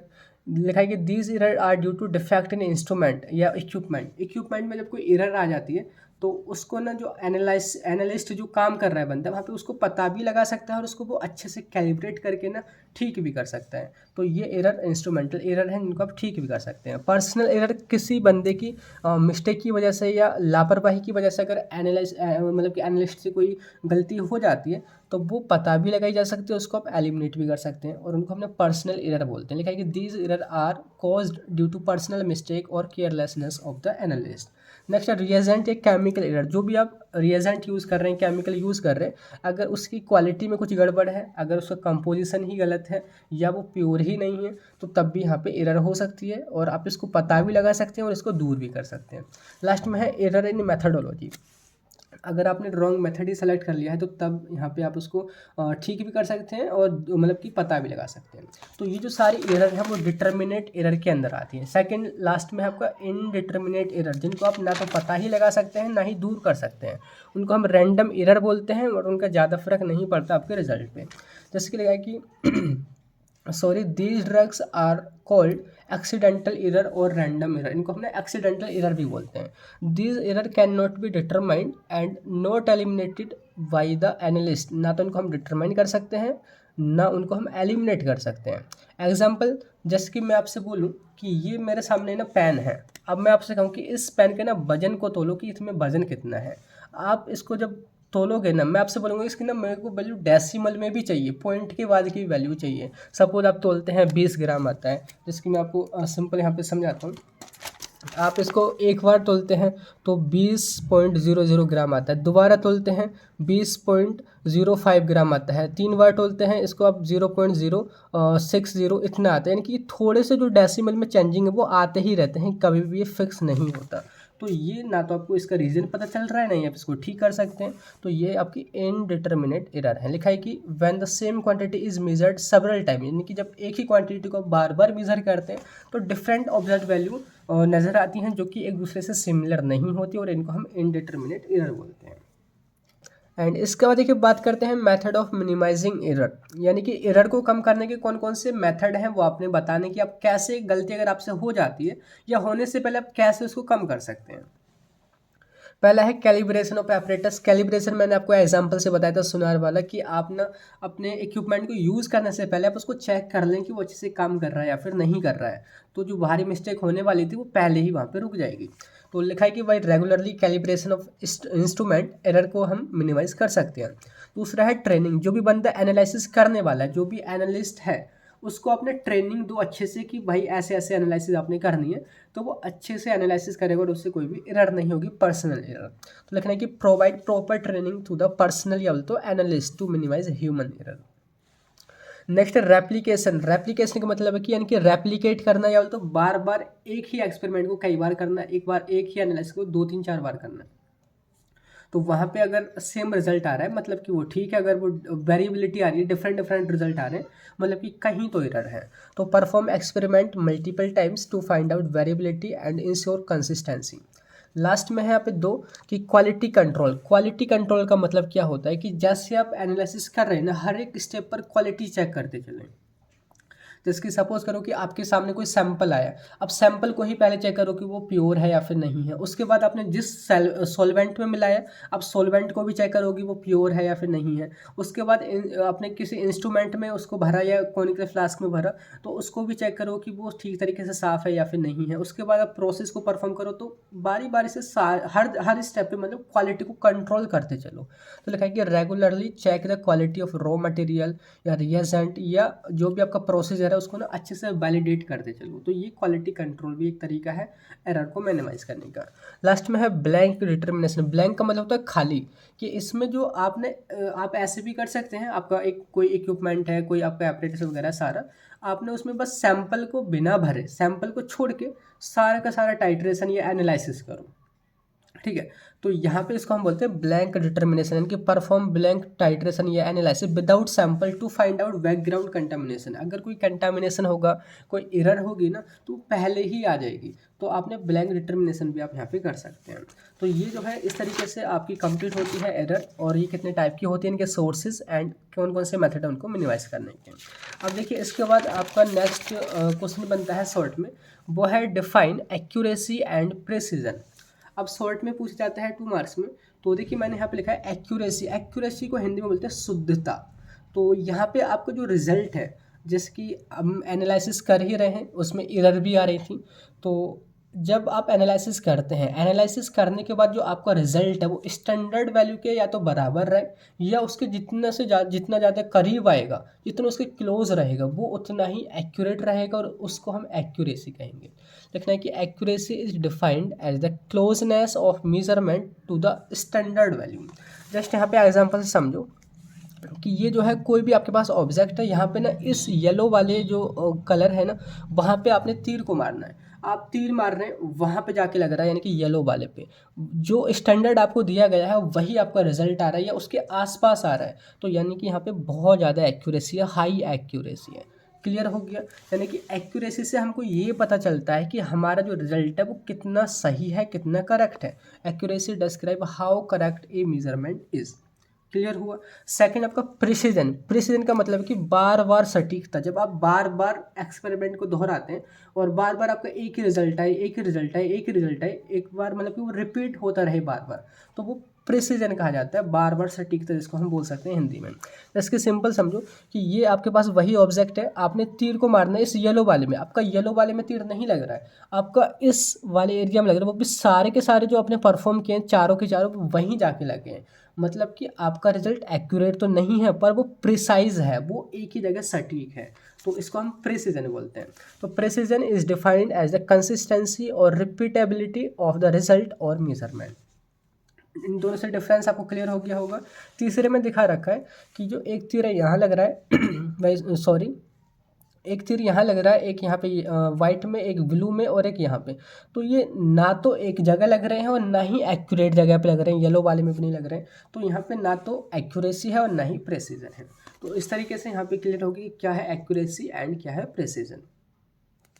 एंड इसके बाद देखिए हम बात करते हैं नेक्स्ट में शॉर्ट में क्वेश्चन जो कि इस यूनिट का लास्ट है, वह है कि डिफाइन लिमिट टेस्ट। इसको भी कई बार शॉर्ट में पूछ लेते हैं कि लिमिट टेस्ट को आपने बताना है। कि लिमिट टेस्ट एक टाइप का आपका क्वांटिटेटिव एक मेथड है जिसमें हम इम्प्योरिटी का पता करते हैं। कोई भी सैंपल आपको दिया और उसको हम कंपेयर करते हैं स्टैंडर्ड से, और उस सैंपल में जो आपको दिया है एनालिसिस करने के लिए उसमें हमने इम्प्योरिटी का पता लगाते हैं इस टेस्ट की मदद से। जिसके लिखना है कि limit test are quantitative test या semi quantitative test which are perform to identify and control small quantity of impurities present in any sample. किसी भी सैंपल में इम्प्योरिटी को पता लगाने के लिए जो टेस्ट करते हैं वो लिमिट टेस्ट है। यहाँ पे देखिए मैंने दिखा रखा है कि एक तरफ आपका टेस्ट सॉल्यूशन होगा जिसकी आप एनालिसिस कर रहे हैं, और एक तरफ आपका स्टैंडर्ड होगा यानी कि इससे कंपेयर करके। तो ये जो है स्टैंडर्ड जो होता है, जैसे कि सपोज करो कुछ हमारे सिलेबस में दे रखे हैं, जैसे क्लोराइड है, सल्फेट है, आर्सेनिक है, लेड का है, ये सारे लिमिट टेस्ट हैं। यानी कि सारे ऐसे आपके मतलब कि कंपाउंड हैं या एलिमेंट हैं जो हमारी बॉडी को नुकसान पहुंचा सकते हैं। तो इनकी कुछ लिमिट सेट रहती है कि इस लिमिट तक ये हमको हानिकारक या बोलते हमको हार्मफुल नहीं रहेंगे, इस लिमिट से ऊपर गए मतलब कि हमारी बॉडी में नुकसान पहुंचाएंगे। तो ये जो लिमिट टेस्ट है वही लिमिट को सेट करता है या उस लिमिट को पता लगाने की कोशिश करता है, इसी वजह से इसका नाम पड़ा है लिमिट टेस्ट। तो जो हाईएस्ट लिमिट जो होती है वो स्टैंडर्ड की होती है। अगर स्टैंडर्ड से कम इम्प्योरिटी है टेस्ट सॉल्यूशन में मतलब कि वो पास है, अगर स्टैंडर्ड से ज़्यादा है मतलब कि वो फेल है। क्लियर हुआ। तो लिखा है कि limit test control the impurity in formulation, किसी भी फॉर्मुलेशन में इम्प्योरिटी को पता करता है। और सॉरी, और लिमिट टेस्ट जो होता है वो सैंपल जो है वो कंपेयर किया जाता है किससे, स्टैंडर्ड सॉल्यूशन से। एंड लिखा है कि अगर इम्प्योरिटी जो सैंपल में कम है एज कम्पेयर टू स्टैंडर्ड, सो वो पास होता है, अदरवाइज वो फेल होता है। तो इस तरीके से यहाँ पे जो हमारा जो यूनिट फर्स्ट है ना, जो हमारे सारे इंपॉर्टेंट क्वेश्चन बनते हैं यूनिट फर्स्ट से, वो हमने कवर कर लिए हैं। अब हम देखते हैं कि यूनिट सेकंड यानी कि एसिड बेस टाइट्रेशन और नॉन एक्वस टाइट्रेशन, यहाँ से कौन कौन से इंपॉर्टेंट क्वेश्चन बनते हैं, तो देखते हैं बारी बारी से। तो यहाँ पे देखिए यूनिट सेकंड में जो पहले क्वेश्चन बनता है देखिए वो है define acid and base as per Arrhenius theory. Arrhenius theory के अकॉर्डिंग अपने एसिड एंड बेस को ना डिफाइन करना है, जो कि शॉर्ट में यहाँ पे पूछ लिया जाता है। देखिए एसिड एंड बेस का इन थ्योरी से पहले क्या कॉन्सेप्ट था। एसिड वो होते हैं जो चखने पे थोड़े मतलब ये खट्टे लगते हैं, बेस वो होते हैं जो चखने पे थोड़े बिटर यानी कि कड़वे लगते हैं, ये कॉन्सेप्ट था। लेकिन बाद में ये जो थ्योरीज आई हैं जैसे आर्हेनियस की थ्योरी, ब्रोंस्टेड लोरी की थ्योरी, लुइस की थ्योरी, तो उनके अकॉर्डिंग अलग अलग डेफिनेशन सामने आई। तो यहाँ पे ना आर्हेनियस की कई बार पूछी जाती है, तो लिखना है कि Arrhenius theory of acid and base given by Svante Arrhenius in 1884, 1884 में ये जो थ्योरी है वो दी गई थी। इनके अकॉर्डिंग क्या है कि एसिड्स आर दो सब्सटेंस, एसिड वो सब्सटेंस होते हैं जो कि वाटर में घोले जाने पर आयोनाइज होकर के H+ आयन देते हैं, यानी कि वो ऐसे सब्सटेंस होते हैं जो कि वाटर में H+ आयन देते हैं। एग्जांपल इसकी HCl है जो कि वाटर में यहाँ पे अगर आप उसको मिक्स करोगे तो H+Cl- आयन देता है, यानी कि एसिडिक है। सेकंड है कि बेस क्या होते हैं, बेस वो सारे सब्सटेंस होते हैं जो कि आयोनाइज होकर के वाटर में यानी कि एक्वस सॉल्यूशन में हाइड्रोक्साइड आयन यानी कि OH- आयन देते हैं। एग्जांपल इसकी सोडियम हाइड्रोक्साइड है जो कि Na+ और OH- में टूट जाता है, जो कि ऑक्साइड यानी कि हाइड्रोक्साइड आयन यहाँ पे दे रहा है। ठीक है, यहाँ पे आप इस इमेज से समझ सकते हैं कि देखो एसिड जो है जब इसको हम वाटर में मिलाते हैं तो ये H+ आयन देता है, किसके अकॉर्डिंग, आर्हेनियस थ्योरी के अकॉर्डिंग। बेस को जब हम वाटर में मिलाते हैं तो ये OH माइनस साइन देता है। क्लियर हो गया? इस तरीके से आपने इसको डिफाइन कर देना है। अब इसके बाद देखिए सेकंड में जो क्वेश्चन बनता है, यानी कि क्वेश्चन नंबर 9 अगर शुरू से देखें तो ये है कि define indicator and write the role of indicator in titration. Indicator क्या होता है? यानी कि जिसको हम हिंदी में बोलते हैं संकेतक या सूचक। जैसे कि हमारी बाइक होती है उसमें भी इंडिकेटर लगे होते हैं, बस में भी, कार में भी। तो इंडिकेटर का काम क्या होता है कि किसी को अगर आपने अगर साइड लेना है, रोड को क्रॉस करना है या तो बाइक को घुमाना है, तो आप इंडिकेटर लेफ्ट राइट दे करके आप इजीली मुड़ पाते हैं। इनकी वो दूसरे जो भी वाहन चल रहे होते हैं उनको संकेत देने का काम करते हैं। या फिर जब आप कभी अपनी डेस्टिनेशन में पहुंच जाते हैं ना, तो आप इंडिकेटर जला के रखते हैं रात में, मोस्ट ऑफ द टाइम रात में, कि अगर कोई वाहन आ रहा है तो हमसे टकराना जाए या तो उसको पता चलता रहे। तो इंडिकेटर का काम कुछ हद तक ऐसा ही है टाइट्रेशन में। टाइट्रेशन होता क्या है, जस्ट आप एक दो क्वेश्चन का वेट कर लो, अभी मैं आपको समझा दूंगा आगे। तो इंडिकेटर एक टाइप का एक केमिकल सब्सटेंस होता है जो कि टाइट्रेशन में यूज़ किया जाता है, ये शो करने के लिए या तो ये इंडिकेट करने के लिए कि जो रिएक्शन है स्टैंडर्ड और सैंपल के बीच में कंप्लीट हो चुकी है। और ये एंड पॉइंट के बाद जस्ट कलर चेंज कर देता है पीएच में चेंज होने की वजह से। ये एंड पॉइंट क्या है, ये सारी चीज़ें क्या है, जस्ट आप वेट करना, नेक्स्ट क्वेश्चन में आपको क्लियर हो जाएगा, या फिर आप दोबारा से उस क्वेश्चन को पढ़ के इसको बाद में भी समझ सकते हैं। तो सिंपल कैसे लिखना है कि इंडिकेटर आर दो सब्सटेंस, यानी कि वो सारे सब्सटेंस होते हैं which indicate the completion of reaction between titrant and analyte by changing colour in response of पीएचएन। कि इंडिकेटर वो सारे केमिकल सब्सटेंस होते हैं जो कि ये इंडिकेट करते हैं, ये संकेत देते हैं कि स्टैंडर्ड और सैंपल में जो रिएक्शन हो रही है वो कंप्लीट हो चुकी है, और पीएच में चेंज होने की वजह से तुरंत वो कलर चेंज कर देते हैं। एग्जाम्पल इसकी फिनोफ्थलीन है जो कि एसिडिक मीडियम में कलरलेस होता है, बेस में पिंक कलर शो करता है। मिथाइल रेड जो कि एसिडिक में रेड होता है, बेस में येलो कलर देता है। और मिथाइल ऑरेंज जो कि एसिडिक मीडियम में रेड होता है और ऑरेंज कलर ये बेसिक मीडियम में देता है।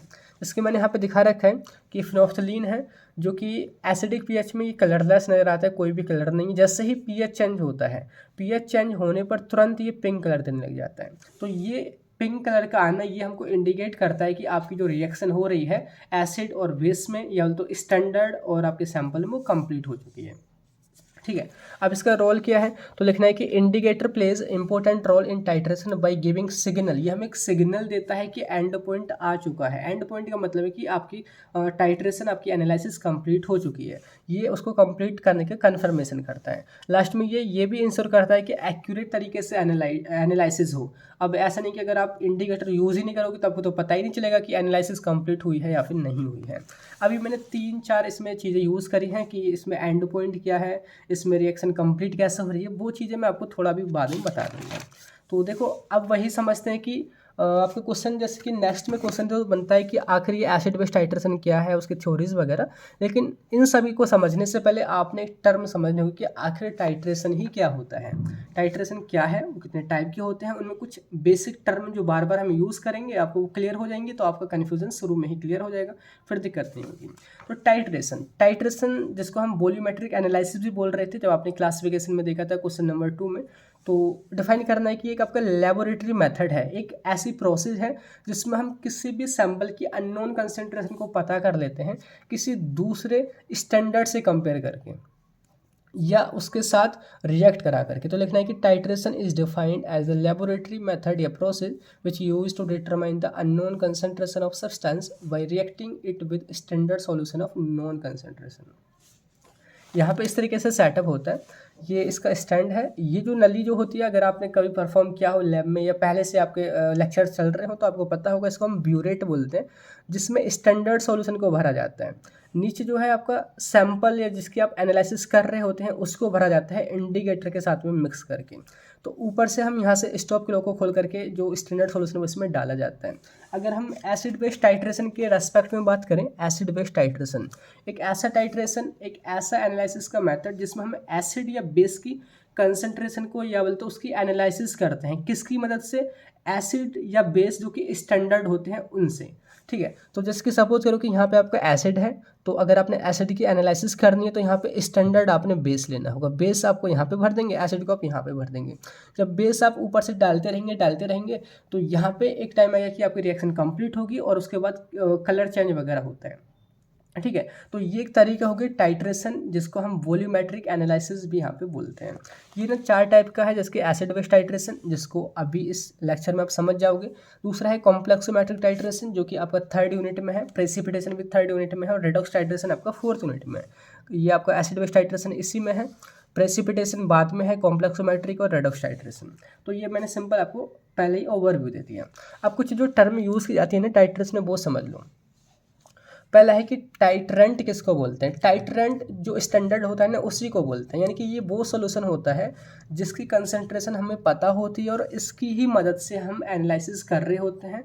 या बोले तो जो आपका सैंपल है, जो आपका नीचे सैंपल यहाँ पे भरा हुआ है, वो इसी से कंपेयर किया जाता है। तो ये जो है आपका स्टैंडर्ड है, या तो इसी के साथ न्यूट्रलाइज किया जाता है अगर हम एसिड बेस के रेस्पेक्ट में बात करें। तो लिखना है कि the solution which concentration is known and it use to determine the unknown concentration of sample. यही जो है एज ए रेफरेंस यूज़ किया जाता है और इसको हम ब्यूरेट में भरते हैं। स्टैंडर्ड या जो टाइट्रेंट होता है वो हमेशा यहाँ ऊपर ब्यूरेट में भरा जाता है। दूसरा है टाइट्रेंड। देखो टाइट्रेंट और टाइट्रेंड में ना कन्फ्यूज़न हो जाता है स्टूडेंट को, तो इसी को हम एनालाइट बोलते हैं और सैंपल भी बोलते हैं। ये वो सॉल्यूशन होता है जिसकी आप एनालिसिस कर रहे होते हैं और इसको हमने कॉनिकल फ्लास्क में यहाँ पे भरते हैं। अब इनमें दोनों में डिफरेंस कैसे आप याद रखोगे। देखो टाइट्रेंट, इसमें टी आ रहा है लास्ट में, इसमें डी आ रहा है। डी का मतलब होता है डाउन, यानी कि नीचे। तो जिसमें भी डी जुड़ा पड़ा है वो ना नीचे भरा जाता है। नीचे बोले तो कॉनिकल फ्लास्क में भरा जाएगा जिसके आप एनालिसिस कर रहे हैं। क्लियर हो गया। तो ये आपका हो गया यहाँ पे टाइट्रेंट, या इसको एनालाइट या सैंपल भी बोलते हैं। नेक्स्ट है एंड पॉइंट। एंड पॉइंट क्या होता है। The point at which the reaction between titrant and titrant is showing some changes in colour या pH is called end point. ये तब शो करता है जब आपकी रिएक्शन कंप्लीट हो जाती है। आप यहाँ पे समझो कि सपोज करो कि यहाँ पे ना आपको 50 ml एसिड है, ठीक है। अब आप ऊपर से बेस डालना स्टार्ट कर रहे हो और इसमें ना एक आपका इंडिकेटर भी पड़ा हुआ है फिनोप्थलीन, जो कि एसिड में कलरलेस होता है और अगर बेसिक मीडियम हुआ तो पिंक कलर शो कर देगा। आप यहाँ से ब्यूरेट से क्या डाल रहे हो, स्ट्रॉन्ग या बोल तो स्टैंडर्ड आपका बेस डाल रहे हो। बेस आप डालते रहोगे तो बेस एसिड को न्यूट्रलाइज करेगा। सिंपल सी बात है। जब तक उसकी 50 ml इसमें नहीं पहुँच जाती, यानी कि जब तक जो आपका बेस है वो 50 ml यहाँ नहीं पहुँच जाता, यहाँ पे कलर में कोई भी चेंज नहीं होगा। और जैसे यहाँ पे बेसिक मीडियम हुआ तो यहाँ पे जो फिनोप्थलीन है वो तुरंत आपका कलर चेंज कर देगा। तो यहाँ पे जो ये कलर चेंज वाला पॉइंट है ना, जहाँ पे आपकी रिएक्शन या टाइट्रेशन जस्ट कंप्लीट हुआ है, उसी को आप एंड पॉइंट बोलते हैं। ठीक है। अभी आप और भी पढ़ोगे डिटेल में तो आपको आगे क्लियर हो जाएगा। नेक्स्ट आपका इंडिकेटर क्या होता है। इंडिकेटर ये वही सब्सटेंस अभी आपने पढ़ा था जो कि एंड पॉइंट आने पे कलर चेंज करता है। जैसे हम यहाँ पे फिनोप्थलीन का यूज़ कर रहे हैं जो कि कलरलेस होता है एसिडिक मीडियम में और आपका बेसिक मीडियम में पिंक कलर देता है। तो यही इंडिकेटर एक ऐसा सब्सटेंस है जो कि संकेत देने का काम करता है। एंड लास्ट में है आपका इक्विवेलेंस पॉइंट क्या है। देखिए इक्विवेलेंस पॉइंट का मतलब क्या है, जब एसिड और बेस के जो मोल हैं या जो उस अमाउंट है इस कॉनिकल फ्लास्क में इक्वल हो जाते हैं। मतलब जैसे मैंने बोला कि यहाँ पे 50 ml एसिड भर रखा था हमने, 50 ml एसिड बेस ऊपर से आपने डाला, तो एक कंडीशन ऐसी आई कि 50 और 50 दोनों इक्वल हो गए। अगर जस्ट एक भी बूंद अगर बेस की डली तो वो मीडियम बेसिक मीडियम हो जाएगा। तो जब 50 ml इक्वल्स टू 50 ml, यानी कि जब 50 ml एसिड और 50 ml बेस इसमें फुल हो जाता है तो वो इक्विवेलेंस पॉइंट है। यानी कि हाइड्रोजन आयन के मोल और हाइड्रोक्साइड आयन के मोल यहाँ पे इक्वल है। क्लियर हो गया। अब यहाँ पे मैं इस तरीके से आपको दिखा सकता हूँ। देखो वही चीज़ है कि यहाँ पे हम स्टैंडर्ड भरते हैं और इसको हम टाइट्रेंट भी बोलते हैं और ये ब्यूरेट कहा जाता है। इसकी ना कंसंट्रेशन हमको पता होती है। नीचे आपका एनालाइट या तो टाइट्रेंट भरा जाता है जिसकी कंसंट्रेशन अननोन है और उनको हमने पता करना होता है। और इसमें ना इंडिकेटर भी यहाँ पे भरा होता है। तो टाइट्रेशन की डेफिनेशन सिंपल मैंने यहाँ पे लिख दिया कि एक ऐसा तरीका है जिससे हम डिटरमाइन करते हैं किसी भी अननोन कंसंट्रेशन को जो भी आपका सैंपल है। अब देखिए मैंने यहाँ पे एक लाइन लिख रखी है। मैं जस्ट अपना जो मेरा फार्मेसी वाला के पेज है इंस्टाग्राम पे, आप उसको फॉलो कर सकते हैं। मैं वहाँ पे कुछ ऐसी लाइन लिखता हूँ और मैंने ये इसको यहाँ पे पेस्ट इस वजह से किया कि वो इसी टॉपिक से रिलेटेड है। जैसे कि आप पढ़ोगे तो बहुत अच्छा आपको लगेगा कि लिखा कि कुछ लोग इंडिकेटर जैसे ही होते हैं वो होली पर नहीं एंड पॉइंट आते ही रंग दिखा देते हैं। ये किसी जीएफ वीएफ के रेस्पेक्ट में नहीं है। जस्ट आप समझो कि ये कोई एक ऐसा इंसान है जो कि काम पड़ने पर धोखा दे जाता है। मतलब कुछ लोग इंडिकेटर की तरह ही होते हैं। इंडिकेटर जो हमने बोला था कि वो कब रंग दिखाता है, जब एंड पॉइंट आ जाता है। तो होली थी, मैंने सोचा कुछ लाइन वगैरह लिखा जाए, तो मैंने उसी पे बोला कि कुछ लोग इंडिकेटर की तरह ही होते हैं, वो होली पर नहीं बल्कि एंड पॉइंट जब भी आ जाए तभी रंग दिखा देते हैं। एंड पॉइंट मतलब जब भी आपको कोई काम पड़ जाए और वो धोखा देने लग जाए।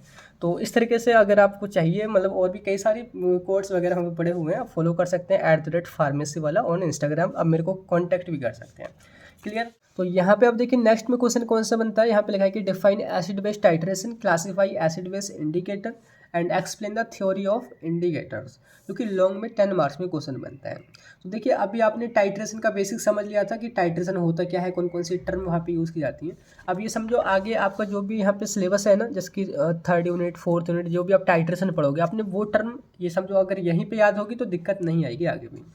तो यहाँ पे जो एसिड बेस टाइट्रेशन यहाँ से टॉपिक है, उसकी थ्योरी और उसके इंडिकेटर वगैरह। तो वर्ड को सिंपल ब्रेक कर दो, acid base titration. Acid base कहने का मतलब है कि यहाँ पे जो हमारा जो सैंपल रहेगा, जिसकी मैं सिंपल दिखाऊँ, या तो हम एसिड का पता लगाएंगे या बेस का पता लगाएंगे। अगर हमारा एसिड, अब हम एसिड को पता लगाना है तो बेस को हम यहाँ भरेंगे, अगर बेस को पता लगाना है तो हम एसिड को यहाँ भरेंगे। तो उसी वजह से नेम आया है एसिड बेस। तो एसिड बेस का मतलब है हेयर सैंपल या स्टैंडर्ड में भी एसिड और बेस। एंड टाइट्रेशन क्या है, एक टेक्निक है जो कि मदद करती है किसी भी सैंपल की अननोन कंसंट्रेशन का पता लगाने में। तो लिखना है कि technique by which we can determine unknown concentration of sample. अब सिंपल डिफाइन कर दो कि acid base titration is a type of titration which use to determine the unknown concentration of acid and base by using standard solution of acid और base with known concentration. क्योंकि ऐसा titration का method होता है जिसमें जो है हम किसी भी एसिड या बेस की ना कंसंट्रेशन को पता करते हैं किसी दूसरे एसिड या बेस जो आपका स्टैंडर्ड होता है उससे कंपेयर करके या उससे न्यूट्रलाइज करके। क्लियर हो गया। अब उसमें जनरल सी कौन से स्टेप है वो मैं आपको यहाँ पे दिखा देता हूँ। सबसे पहले स्टेप क्या होता है, ये जो है पिपेट से आपने एसिडिक सॉल्यूशन भरना है, यानी कि जिसकी आपने एनालिसिस करनी है। एनालिसिस आप यहाँ पे किसकी कर रहे हो, एसिड सॉल्यूशन की कर रहे हो। तो ये आपका जो है कॉनिकल फ्लास्क इस तरीके का है, आपने उसको उसके अंदर आपने किसको भर दिया, एसिडिक सॉल्यूशन को भर दिया पिपेट की मदद से। सेकंड में आपने उसी के अंदर ना ग्रीन कलर में जो मैंने दिखा रखा है यहाँ पे, आपने इंडिकेटर वो डालना होगा।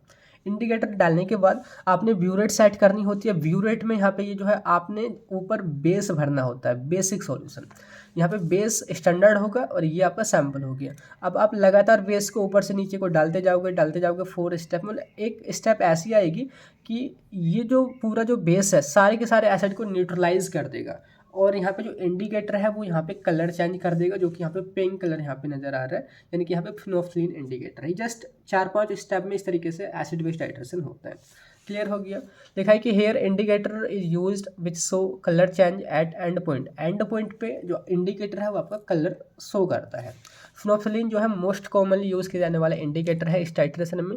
और एसिड बेस टाइट्रेशन को हमने न्यूट्रलाइजेशन टाइट्रेशन भी बोलते हैं। न्यूट्रलाइजेशन टाइट्रेशन क्यों, क्योंकि देखो नीचे एसिड है ऊपर बेस है, बेस एसिड को न्यूट्रलाइज करता है। या फिर उल्टा कर दो कि ऊपर एसिड है नीचे बेस है, अगर आप बेस के एनालिसिस कर रहे हैं तो इसमें न्यूट्रलाइजेशन रिएक्शन होती है, या बोले तो यह इसका प्रिंसिपल है। तो सिंपल बोले तो प्रिंसिपल इसका क्या हो गया कि acid base titration based on neutralisation reaction which occurs between acid and base. Acid and base मिलकर के सॉल्ट और वाटर देते हैं, जो कि आपकी न्यूट्रलाइजेशन रिएक्शन है। यही इसका प्रिंसिपल हो गया। अब क्वेश्चन में हमारा पूछा था कि डिफाइन करो केवल इसको एंड क्लासीफाई करना है एसिड बेस इंडिकेटर को। एसिड बेस इंडिकेटर होते क्या है, सिंपल बोल दो ऐसे इंडिकेटर जो कि एसिड बेस टाइट्रेशन में यूज़ किए जाते हैं, एंड पॉइंट के दौरान जो कलर चेंज करते हैं वही एसिड बेस इंडिकेटर है। तो those indicator which shows colour change at end point during acid base titration, उनको हम एसिड बेस इंडिकेटर बोलते हैं। इसकी फिनोल्फथलीन है, मिथाइल रेड है, पी नाइट्रोफिनोल है, फिनोल रेड है। क्लासिफिकेशन करना है तो ये on the basis of source कि कहाँ से ये आपको मिलेंगे, उसके बेसिस पर ना 2 क्लासेस में डिवाइड किए जाते हैं, नेचुरल इंडिकेटर और सिंथेटिक। नेचुरल का मतलब जो कि नेचुरली मिलेंगे किसी प्लांट से या फिर किसी फ्रूट से या किसी वेजिटेबल से, तो उनको हम नेचुरल इंडिकेटर बोलेंगे। These indicators are derived from natural source like plant, fruit और vegetable। एग्जाम्पल इसकी लिटमस। लिटमस पेपर से आपने कभी ना कभी जरूर परफॉर्म किया होगा 10th या 12th के दौरान, एसिड बेस का हम पता लगाते थे। जो लिटमस जो होता है, जो केमिकल है ना, ये ऑब्टेन होता है लाइकेन से। लाइकेन या लाइकेन जो होता है काई को बोलते हैं। काई जो पानी जो भरा रहता है ना, पानी भरने से जो मतलब कि सारे जो जम जाती है काई ग्रीन कलर की, ये वहाँ से ऑब्टेन होता है। तो नेचुरली मिल रहा है, जो कि एसिड में रेड कलर देता है और बेस में ब्लू कलर देता है। ये रेड लिटमस पेपर की बात कर रहे हैं। और दूसरा टर्मेरिक, यानी कि जो हल्दी होती है वो भी एज ए नेचुरल इंडिकेटर काम कर, जो कि एसिडिक मीडियम में तो येलो होती है लेकिन बेसिक मीडियम में वो रेड हो जाती है। क्लियर हो गया। नेक्स्ट आपको सिंथेटिक इंडिकेटर, ये जो है ना आपके लैब में सिंथेसाइज किए जाते हैं, ये मैन मेड आप इंडिकेटर बोल सकते हैं। और ये जो है ज़्यादा स्टेबल होते हैं और ज़्यादा प्योर होते हैं as compare to natural indicator. तो ज़्यादातर हम ना यहाँ पे इन्हीं का यूज़ करते हैं सिंथेटिक इंडिकेटर का। एग्जाम्पल इसकी फिनोफ्थलीन है, मिथाइल रेड है, मिथाइल ऑरेंज है, फिनोल रेड है। तो यहाँ पे इंडिकेटर वही दिए हुए हैं और वो कौन सा कलर चेंज करते हैं, ये एसिडिक मीडियम में कलर है, ये उसका बेसिक मीडियम में। जिसकी मिथाइल ऑरेंज, जिसकी पीएच रेंज ना 4 से 6 होती है, बोले तो 6 से ऊपर जो है वो आपका येलो कलर देगा, 4 से नीचे जो है वो आपको ऑरेंज कलर देगा। अब आप बोलोगे 4 और 6 यानी कि 5 पीएच पे क्या कलर देगा, तो वो जो है मतलब कि नेचुरली जिस कलर में प्रेजेंट होगा ना उस कलर में वो उस पीएच पे प्रेजेंट होगा। और 4 से नीचे जाने पे ही वो चेंज कलर को चेंज करेगा, 6 से ऊपर जाने पे वो कलर को चेंज करेगा। ऐसे ही ब्रोमोफेनॉल, जिसका पीएच रेंज 6 से 7 के बीच में होता है, जो कि 6 से नीचे येलो, 7 से ऊपर ब्लू। थाइमल ब्लू जो कि 8 से 9 के बीच में होता है, इसका पीएच रेंज जो कि एसिडिक मीडियम में येलो और ब्लू देता है आपका बेसिक मीडियम में। फिनोफ्थलीन कलरलेस होता है एसिडिक मीडियम में, ये पिंक कलर देता है बेस में।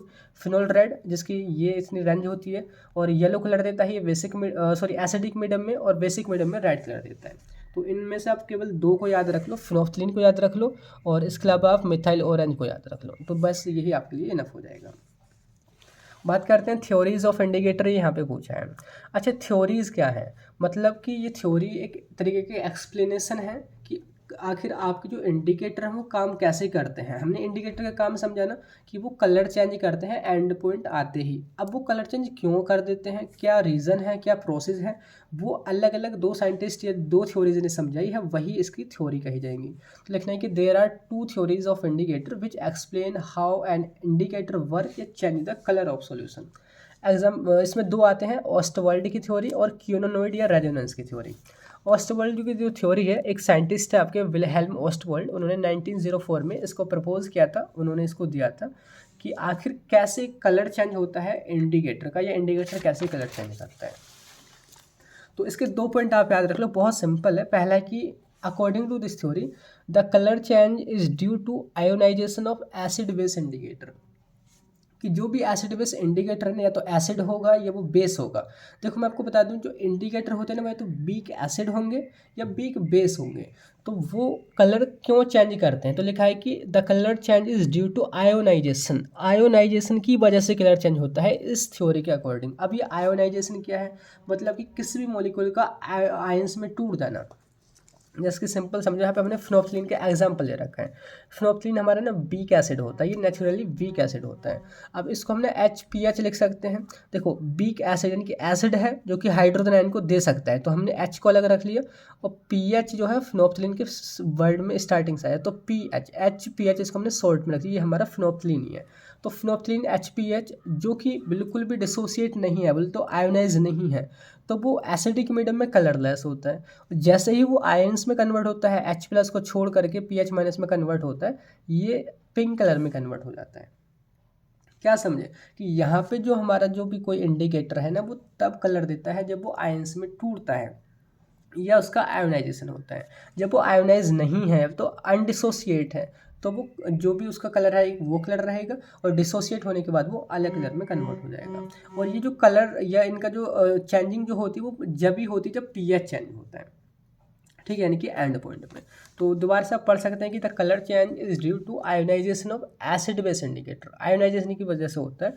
The ionised form has different colour than unionised form, I am sorry यहाँ पे अनआयोनाइज्ड है, कि जो आयोनाइज्ड फॉर्म होती है वो अलग कलर रखती है as compare to unionised form. देखो यहाँ पे कोई भी आयन नहीं है, मतलब कि अनआयोनाइज्ड है, अनडिसोसिएट है। यहाँ पे H+ PH- आएगा, मतलब कि डिसोसिएट हो गई, ये अलग कलर दे रही है बेसिक मीडियम में, ये अलग कलर दे दी है एसिक मीडियम में, ठीक है। अब देखिए यहाँ पे दूसरा पॉइंट और याद रख लो कि इंडिकेटर, जैसे कि मैंने बोला कि वो हमेशा वीक एसिड या वीक बेस होते हैं, जो कि इस टाइट्रेशन में यूज़ किए जाते हैं। यदि आपका वीक एसिड है, as a indicator weak acid आप यूज़ कर रहे हैं, जैसे कि सिंपल समझो फिनोफ्थलीन ही आपका एक इंडिकेटर है, तो ये जो है ना वीक एसिड है, तो एसिडिक मीडियम में डिसोसिएट नहीं होगा, ये बेसिक मीडियम में ज़्यादा डिसोसिएट होगा, जस्ट अपोजिट मीडियम में डिसोसिएट होते हैं। ऐसे ही अगर आपको कोई दूसरा एग्जांपल में हम बात करें, जैसे बीक बेस आपका मिथाइल ऑरेंज है, अगर आप मिथाइल ऑरेंज को ऐसे एज ए इंडिकेटर यूज़ कर रहे हैं तो ये बीक बेस है, तो ये बेसिक मीडियम में डिसोसिएट नहीं होगा। डिसोसिएट होने का मतलब कि आयंस में कन्वर्ट नहीं होगा, बल्कि एसिडिक मीडियम में आयंस में कन्वर्ट होगा। जैसे कि फिनोल्फथलीन जो है हमारा बीक एसिड होने की वजह से ये नेचुरली कलरलेस होता है। अगर आप इसको एसिड में भी मत रखो ना बेस में मत रखो, ये कलरलेस होता है। जब कलरलेस, क्योंकि एसिड है, तो एसिडिक मीडियम में अगर आप इसको रखोगे तो वो डिसोसिएट ही नहीं होगा, मतलब कि वो जो है इसी तरीके से एक मॉलिक्यूल के रूप में जुड़ा रहेगा। जैसे ही आप इसको बेस में रखोगे तो वो डिसोसिएट हो जाएगा, क्योंकि ये वीक एसिड है, और बेसिक मीडियम में जो कि अपोजिट मीडियम है वहाँ पे ये डिसोसिएट हो जाएगा। ऐसे ही जस्ट यहाँ पे मिथाइल ऑरेंज का समझो कि यहाँ पे ये बेस है तो ये हाइड्रोक्साइड आयन देगा। तो हमने देखो Me जो है इसके स्टार्टिंग के नेम से लिया है Me, और OH यानी कि जो ये अलग होकर के डिसोसिएट होकर के देगा। तो इसका जो नेचुरल कलर होता है वो येलो ही होता है। तो अगर वो अनडिसोसिएट है या तो अनआयोनाइज्ड है, कोई भी वो आयंस में कन्वर्ट नहीं है, तो वो बेसिक होने की वजह से बेस में डिसोसिएट होता ही नहीं है, तो ये येलो ही कलर में रहता है। जब वो आयंस में कन्वर्ट होता है किसमें, एसिडिक मीडियम होने की वजह से, तो वो एक अलग कलर यानी कि रेड कलर यहाँ पे शो करता है। यहाँ पे जो कलर है ना वो इसकी वजह से है, Me+ की वजह से। यहाँ पे OH- का यहाँ पे कोई भी रोल नहीं, वो तो अलग यहाँ पे छूट चुका है। तो वही सेकंड पॉइंट है कि if indicator is weak base so its ionisation will be large in acidic medium but low in basic medium. है ना सिंपल। तो ये थ्योरी आपको एक अगर मैं लाइन में कहूँ कि ओस्टवाल्ड की थ्योरी ये कहती है कि जो भी कलर चेंज होता है ना वो आयोनाइजेशन के होने की वजह से होता है, कि आपका जो भी इंडिकेटर वो आयोनाइज हो गया है अलग अलग मीडियम में। अब सेकंड जो थ्योरी जो कहती है वो थोड़ी सी हटके है, वो है क्यूनोनोइड या रेजोनेंस की थ्योरी। इस थ्योरी का क्या मानना है कि जो एसिड इंडिकेटर है, जो बेस इंडिकेटर है, वो दो फॉर्म में प्रेजेंट होता है। लिखा है कि according to this theory an acid base indicator present in two tautomeric form. Tautomeric form जिसको हमने आइसोमर भी बोल सकते हैं। आइसोमर आपने पढ़े कभी, अगर आप हिंदी मीडियम से पढ़ के आए, अगर आपको नहीं समझ आ रहा है तो जो समावयवी होते हैं ना, समावयवी, जस्ट मैं वर्ड को लिख दूँ, समावयवी यानी कि ऐसे कोई भी कंपाउंड जिनका केमिकल फार्मूला तो सेम होता है लेकिन उनका स्ट्रक्चरल फार्मूला अलग अलग होता है। जस्ट मैं आपको याद दिला देता हूँ, क्योंकि थोड़ी बेसिक चीज़ें हैं जिससे आपको ना मतलब कि रटना नहीं पड़ेगा। जैसे कि ये आपका क्या होता है 1 2 3 4, ये आपका ब्यूटेन होता है। इसका केमिकल फार्मूला 1 2 3 4, 4 कार्बन, 3 3 6 2 8 2 10, हाइड्रोजन यहाँ पे 10 है। इसको हम दूसरे तरीके से भी लिख सकते हैं, जैसे CH3 और CH3 और आपका इधर आपका CH3। तो यहाँ पे देखोगे 1 2 3 4, यहाँ पे भी 4 कार्बन, 1 2 3 4, एंड यहाँ पे हाइड्रोजन यहाँ पे 10 हो गए। तो यहाँ पे केमिकल फार्मूला दोनों का सेम है, लेकिन ये आपका ब्यूटेन है, ये आपका आइसोब्यूटेन है। यानी कि इसका केमिकल फार्मूला तो दोनों का सेम है पर स्ट्रक्चरल फार्मूला अलग अलग है, तो इनको हमने आइसोमर बोलते हैं। ऐसे ही आइसोमर का एक टाइप होता है टोटोमर आइसोमर, जिनको हम टोटोमेरिक आइसोमर भी बोलते हैं। ठीक है, अब इसको ना आप सेकंड सेमेस्टर में पढ़ोगे ऑर्गेनिक केमिस्ट्री में। तो यहाँ पे जो इस थ्योरी का मानना ये है कि जो एसिड या बेस इंडिकेटर होता है ना वो दो आइसोमेरिक फॉर्म में होता है, एक बेंजोइड फॉर्म है और एक क्यूनोनोइड फॉर्म है। बेंजोइड फॉर्म एक अलग कलर शो करती है, क्यूनोनोइड फॉर्म एक अलग कलर शो करती है। अब मैं इन वर्ड को भी आगे तोड़ दूंगा। तो लिखना है कि these two form have different colour in different medium. देखो अगर बेंजोइड फॉर्म है, सपोज फिनोल्फथलीन की बात कर लेते हैं, अगर फिनोल्फथलीन बेंजोइड फॉर्म में रहेगा तो वो एसिडिक मीडियम में रहेगा और वो अपना कलरलेस यानी कि कोई भी कलर शो नहीं करेगा। अगर वो क्यूनोनोइड फॉर्म में कन्वर्ट हो गया, जो कि बेसिक मीडियम में ही कन्वर्ट होता है केवल, तो वो जो है अपना पिंक कलर शो कर देगा। इस थ्योरी का मानना यह है कि यहाँ पे इंटर कन्वर्जन होता है किसमें, दो अलग अलग फॉर्म में। तो लिखना है कि इस थ्योरी के according the colour change occurs due to interconversion of one form to the another form. ठीक है, अब हमने इन वर्ड को थोड़ा ब्रेक करके एकदम डीपली समझ लेते हैं ताकि रटना ना पड़े। देखो बेंजीनोइड कहने का मतलब क्या है, बेंजीन प्लस ओइड।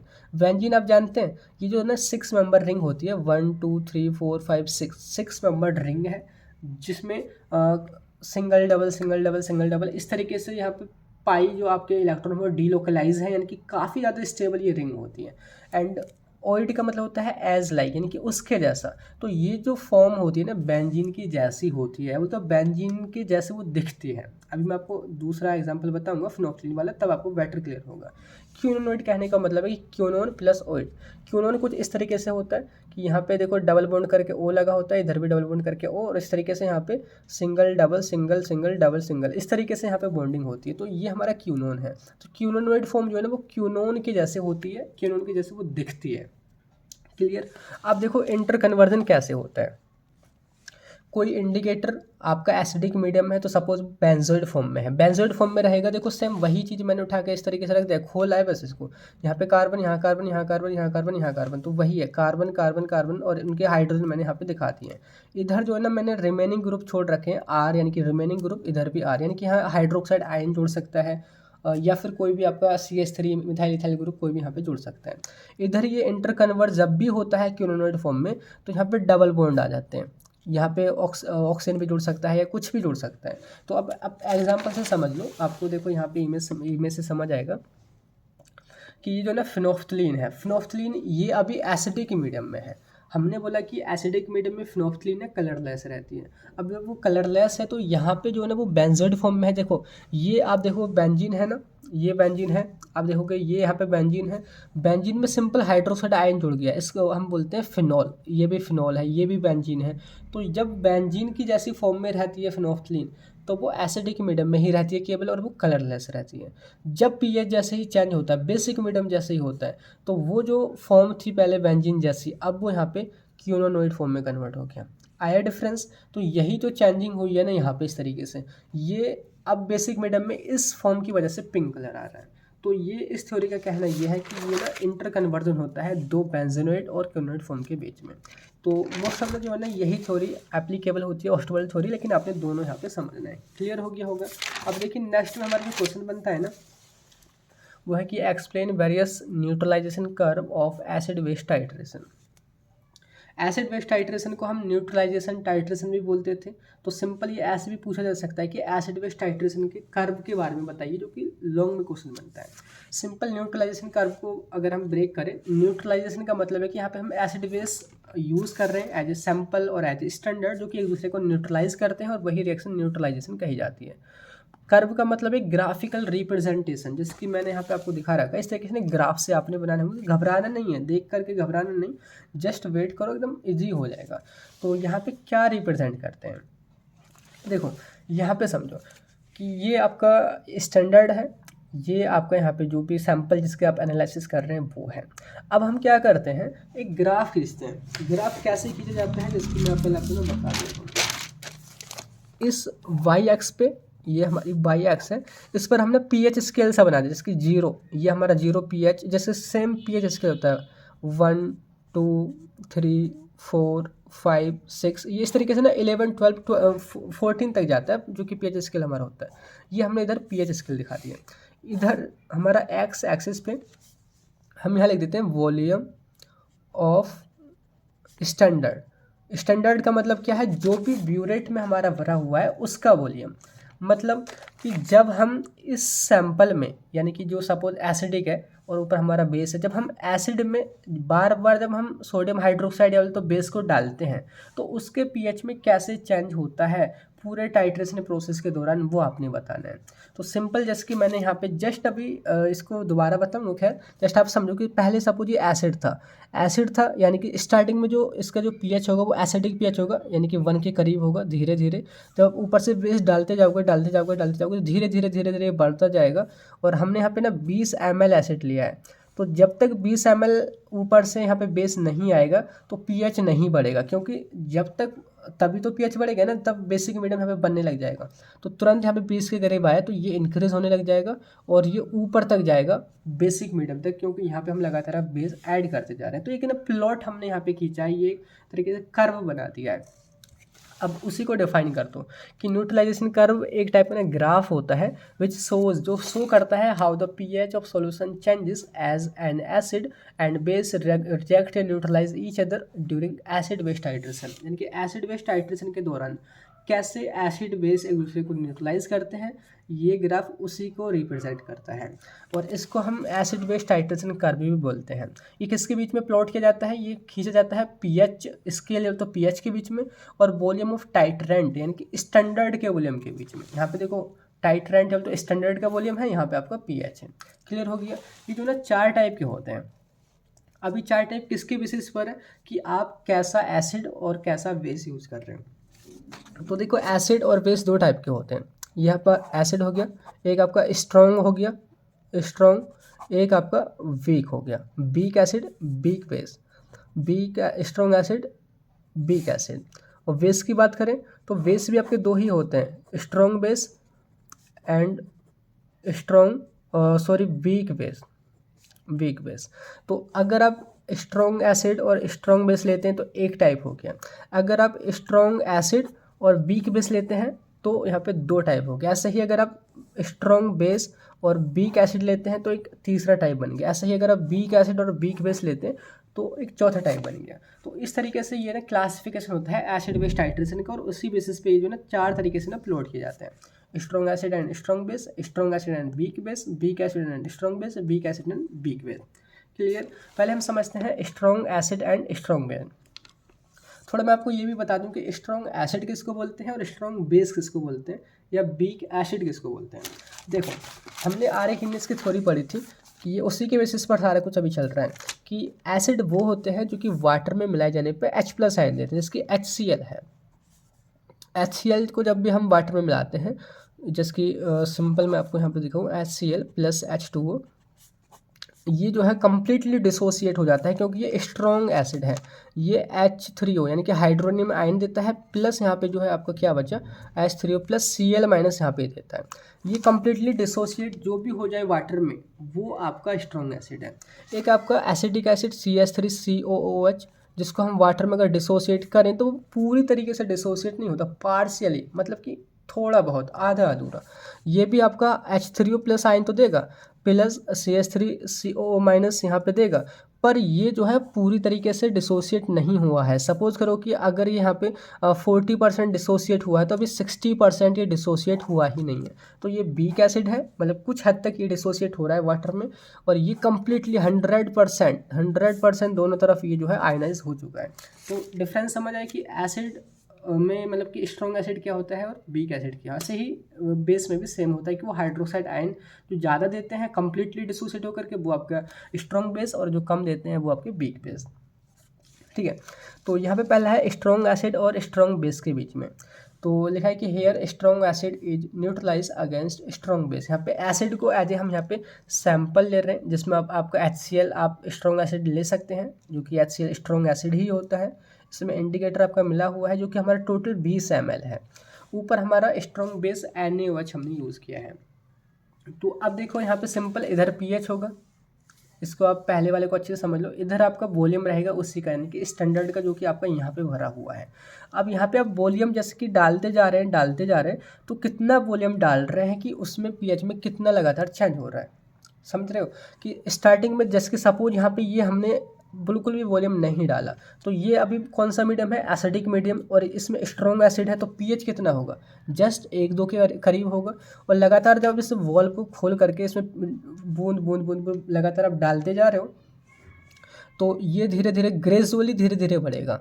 और 20 ml टोटल इसमें एसिड है, तो जब 20 ml ही NaOH इसमें आ जाएगा ना, और उसके तुरंत बाद जैसे ही आप NaOH डालोगे तो उसका एकदम से ऊपर को ग्राफ बढ़ेगा। ग्राफ बढ़ने के बाद में वो लगातार आप NaOH डालते जाओगे, तो जो कि वो भी खुद स्ट्रॉन्ग बेस है, तो लगातार pH ऊपर की तरफ बढ़ता चला जाएगा। तो इस तरीके से आपने दिखाना है। अब यहाँ पे देखिए 7 pH पे, क्योंकि देखो इधर भी स्ट्रॉन्ग बेस है, इधर भी स्ट्रॉन्ग एसिड है, तो ये एक दूसरे को कम्प्लीटली न्यूट्रलाइज करेंगे। किधर भी पल्ला, जैसे कि हमारा तराजू होता है ना, पल्ला जो होता है, जिसकी तराजू होता है इस तरीके से, इधर एक तराजू इधर तराजू, तो इधर भी स्ट्रॉन्ग आदमी इधर भी स्ट्रॉन्ग आदमी, तो किधर भी तरफ वो नहीं झुकेगा, वो बीच में टंगा रहेगा। बोले तो इक्विवेलेंस पॉइंट जो है 7 है, वो ना तो ऊपर है 7 से, ना ही नीचे है। ये कब है, जब स्ट्रॉन्ग एसिड और स्ट्रॉन्ग बेस है। अब बस सिंपल आपने ना यही ध्यान रखना है कि यहाँ पे इक्विवेलेंस पॉइंट कौन से पीएच पर आता है, तो जो स्ट्रॉन्ग एसिड और स्ट्रॉन्ग बेस के बीच में जो इक्विवेलेंस पॉइंट है वो 7 pH के बीच में आता है। तो बस आपने ना पीएच देखना है और कितना वॉल्यूम यहाँ पे यूज़ हो रहा है वो आपने बताना है। और मैंने यहाँ पे 20 ml को एज ए यहाँ पे वॉल्यूम ले रखा है। ठीक है। दूसरा है आपका strong acid and weak base. देखो स्ट्रॉन्ग एसिड कहने का मतलब है कि यहाँ पे स्ट्रॉन्ग एसिड HCl यूज़ करेंगे। वीक बेस का मतलब है कि यहाँ पे हम वीक बेस यानी कि जैसे कि NH4OH जो है अमोनियम हाइड्रोक्साइड, उसका हम यूज़ करेंगे। तो यहाँ पे बेस हमने नीचे लिया, देखो अब की बार देखो कलर भी चेंज हो रहा है ना, जैसे ऊपर आप देखेंगे यहाँ पे ऑरेंज था, यहाँ पिंक था। अब मैंने जस्ट उल्टा कर दिया कि पिंक कलर यानी कि एसिड ऊपर है और वीक बेस नीचे है। अब देखो हमने इसको बिल्कुल भी नहीं डाला, जस्ट ये हमने बिल्कुल नहीं डाला। अभी मीडियम कौन सा रहेगा, बेसिक मीडियम। जो हमारा बीक बेस है उसका पीएच कितना होता है, लगभग 10-11 होता है। तो स्टार्टिंग यहाँ से होगी ग्राफ की, धीरे धीरे आप एसिड यहाँ पे डालते जा रहे हैं, डालते जा रहे हैं, डालते जा रहे हैं, तो ग्रेजुअली जब तक 20 ml तक नहीं पहुँच जाते, देखो नाप के देखो 20 ml पे ही यहाँ पे चेंज हो रहा है। 20 ml तक जैसे ही पहुँचेगा एक साथ पीएच कम होगा, क्योंकि आप ऊपर से ना स्ट्रॉन्ग एसिड डाल रहे हैं, और वो स्ट्रॉन्ग एसिड होने की वजह से पीएच एकदम बहुत कम हो जाता है, 1 या 2 के बराबर तक यहाँ पे पहुँच जाता है। क्लियर हो, तो इस तरीके से आपने इसका ग्राफ खींचना है। अब आपको कि इक्विवेलेंस पॉइंट यहाँ पे कहाँ पे आएगा, तो इक्विवेलेंस पॉइंट जो है ना वो 7 के नीचे आएगा। सेम वही समझो कि एक तरफ स्ट्रॉन्ग एसिड है, एक तरफ वीक बेस है। ये जो पल्ला है बहुत भारी है, क्योंकि स्ट्रॉन्ग आदमी है, यहाँ पे कमज़ोर आदमी, तो पल्ला किस तरफ झुक जाएगा, स्ट्रॉन्ग की तरफ झुक जाएगा, क्योंकि उसमें वजन ज़्यादा है। तो इक्विवेलेंस पॉइंट 7 से नीचे यानी कि एसिडिक, स्लाइटली एसिडिक इन्वायरमेंट में आएगा, मतलब कि एसिडिक पीएच की तरफ आएगा। क्लियर हो गया। तो बस सिंपल आपने ध्यान रखना है कि यहाँ पे जो है जो आपका जो इक्विवेलेंस पॉइंट है वो 5 से 6 पीएच के बीच में आता है। तो ये हो गया strong acid and weak base के बीच में। दूसरा है weak acid and strong base, just आप उल्टा कर दो। यहाँ पे वीक एसिड आपका, यहाँ पे आपका वही एसिटिक एसिड ले लिया हमने, और यहाँ पे strong base ammonium sodium hydroxide हो गया। अब जैसे कि वीक एसिड है तो इसकी स्टार्टिंग कहाँ से होगी, जो वीक एसिड होते हैं उनका पीएच 4 से 5 के बीच में होता है। तो 4 से हमने स्टार्टिंग करी, 20 तक पहुँचेगा, ऊपर से बेस आ रहा है तो लगातार ये एक संग बढ़ता चला जाएगा। बेस ही काफ़ी स्ट्रॉन्ग है तो इसका पीएच 13-14 तक पूरा पहुँच जाएगा। ठीक है। अभी इक्विवेलेंस पॉइंट की बात करें तो अब की बार जो पड़ला जो है ना वो इधर को झुक जाएगा, क्योंकि यहाँ पे NaOH काफ़ी स्ट्रॉन्ग है। तो इक्विवेलेंस पॉइंट किधर आएगा, यहाँ पे 8 पर आएगा, यानी कि 7 से ऊपर आएगा। क्लियर है, बस एग्जाम्पल से याद रखते चलो। तो यहाँ पे इसका जो इक्विवेलेंस पॉइंट है वो 7 से ऊपर यानी कि 8 पीएच पर आता है। दूसरा है weak acid and weak base, यहाँ पे दोनों ही वीक हैं। यहाँ पे हमने वीक एसिड को लिया है, यहाँ पे हमने वीक बेस को लिया है। वीक एसिड का पीएच वही 4 से 5 के बीच में होता है। यहाँ से हम स्टार्टिंग करेंगे जो कि 20 ml तक ग्रेजुअली बढ़ेगा, फिर एकदम अचानक से बढ़ता है। ऊपर से आप जैसे ही NH4OH डालते जाओगे तो जो NH4OH भी ज़्यादा स्ट्रॉन्ग नहीं है तो उसका पीएच भी 12 या 11 तक ही रहता है और ऊपर नहीं पहुंचता है। ये क्यों ऊपर नहीं जा रहा है, क्योंकि वो भी वीक बेस है। अब देखो इधर भी वीक है, इधर भी वीक है, मतलब कि ये जो आपका पल्ला है उधर भी कमज़ोर आदमी बैठा है, उधर भी कमज़ोर बैठा है, तो कहाँ पल्ला किधर भी नहीं घूमेगा। तो ये इक्विवेलेंस पॉइंट वही 7 पर ही होगा। तो बस आपने ना इक्विवेलेंस पॉइंट इनके जरूर से ध्यान रखना है। क्लियर हो गया। तो इस तरीके से न्यूट्रलाइजेशन कर्व आपने सबके यहाँ पे ड्रॉ करने हैं। अब इसके बाद देखिए नेक्स्ट में जो क्वेश्चन बनता है ना, देखिए वो है define non aqueous titration, give its advantage and disadvantage and discuss the types and solvent used in non aqueous titration. अभी जो आपने देखा ना वो इस वाले पोर्शन को देखा है, एसिड बेस टाइट्रेशन में ये सारा कुछ यहाँ तक कवर करा है, मतलब कि कुछ कुछ टॉपिक यहाँ पे जो इंपॉर्टेंट है वो हमने कवर करे। नॉन एक्वस में अब आपने बात करना है कि नॉन एक्वस टाइट्रेशन क्या है, सॉल्वेंट कौन कौन से यूज़ होते हैं और सारी चीज़ें। अब देखिए बात करते हैं कि नॉन एक्वस टाइट्रेशन क्या है। देखिए मैं आपको याद दिलाऊँ, या अगर आपको नहीं भी पता है तो मैं आपको बताऊँ कि देखो एसिड बेस टाइट्रेशन को ना सॉल्वेंट के बेसिस पर 2 क्लासेस में डिवाइड कर सकते हैं। Acid base titration can be divided in 2 type on the basis of solvent. Solvent कहाँ यूज़ करेंगे, सपोज कोई भी आपका एसिड है, ये आपका एसिड है, इसको पहले आप डिजोल्व भी तो करोगे या तो किसी सॉल्वेंट में ही तो घोलोगे। अगर आप वहाँ पे वाटर का यूज़ कर रहे हैं तो वो आपका एक्वस कहा जाएगा, एक्वस टाइट्रेशन। एक्वा का वर्ड होता है वाटर, ठीक है, ये एक्वस टाइट्रेशन। और जिसमें हम वाटर को एज ए सॉल्वेंट यूज़ नहीं करते, किसी दूसरे सॉल्वेंट को यूज़ कर सकते हैं, जैसे कि इथेनॉल है, मिथेनॉल है, क्लोरोफॉर्म है, जो हमारे ऑर्गेनिक सॉल्वेंट होते हैं। तो अगर हम उसको यूज़ करते हैं तो वो टाइट्रेशन आपका नॉन एक्वस टाइट्रेशन कहा जाएगा। बस जस्ट इतना सा डिफरेंस है, बाकी सारा काम वही है, एसिड बेस टाइट्रेशन, जो कि सब डिवाइड कर दिया गया है। क्लियर हुआ। अब देखो नॉन एक्वस टाइट्रेशन जो कि एक एसिड बेस टाइट्रेशन का ही टाइप है, तो वर्ड को सिंपल ब्रेक कर दो। नॉन एक्वस का मतलब है कि a solvent other than water, water के अलावा कोई दूसरा सॉल्वेंट यूज़ करेंगे। टाइट्रेशन वही यानी कि टेक्निक जो कि पता लगाती कि हमारे अननोन सैंपल की कंसंट्रेशन कितनी है। तो यहाँ पे इसको आप सिंपली डिफाइन कर सकते हैं कि non aqueous titration is a type of acid based titration in which analyte यानी कि जो सैंपल जो है analyte is dissolve in non aqueous solvent other than water and titrated against standard solution to find out unknown concentration of sample. बस यही difference है कि जहाँ पे हम पहले ना वाटर में डिजोल्व कर रहे थे अपने सैंपल को या एनालाइट को, अब उसको ना हम यहाँ पे ना किसी ऑर्गेनिक सॉल्वेंट लाइक जैसे क्लोरोफॉर्म, इथेनॉल, मिथेनॉल वहाँ पे डिजोल्व करेंगे, जिसका एग्जाम्पल यहाँ पे लिखा हुआ है। ठीक है, अब आप कहो कि इसकी वजह क्या है, हमको नॉन एक्वस टाइट्रेशन की ज़रूरत ही क्यों पड़ी। देखो दिक्कत कहाँ थी, अगर आपको वो परेशानी समझ आ जाएगी तो आपको इसकी इंपॉर्टेंस भी क्लियर हो जाएगी। तो देखिए यहाँ पे लगेगा कि अगर आपका जो एनालाइट है, अगर आपका जो सैंपल है, अगर वो वाटर में ही सॉल्यूबल ना हो, वही जब वो सॉल्यूबल ही नहीं होगा तो उसके एनालिसिस हम कैसे कर सकते हैं। तो कोई दूसरा ऑप्शन चूज करना पड़ेगा, हमको मिथेनॉल, इथेनॉल की तरफ जाना पड़ेगा। तो लिखना है कि if the analyte is insoluble in water then this method use.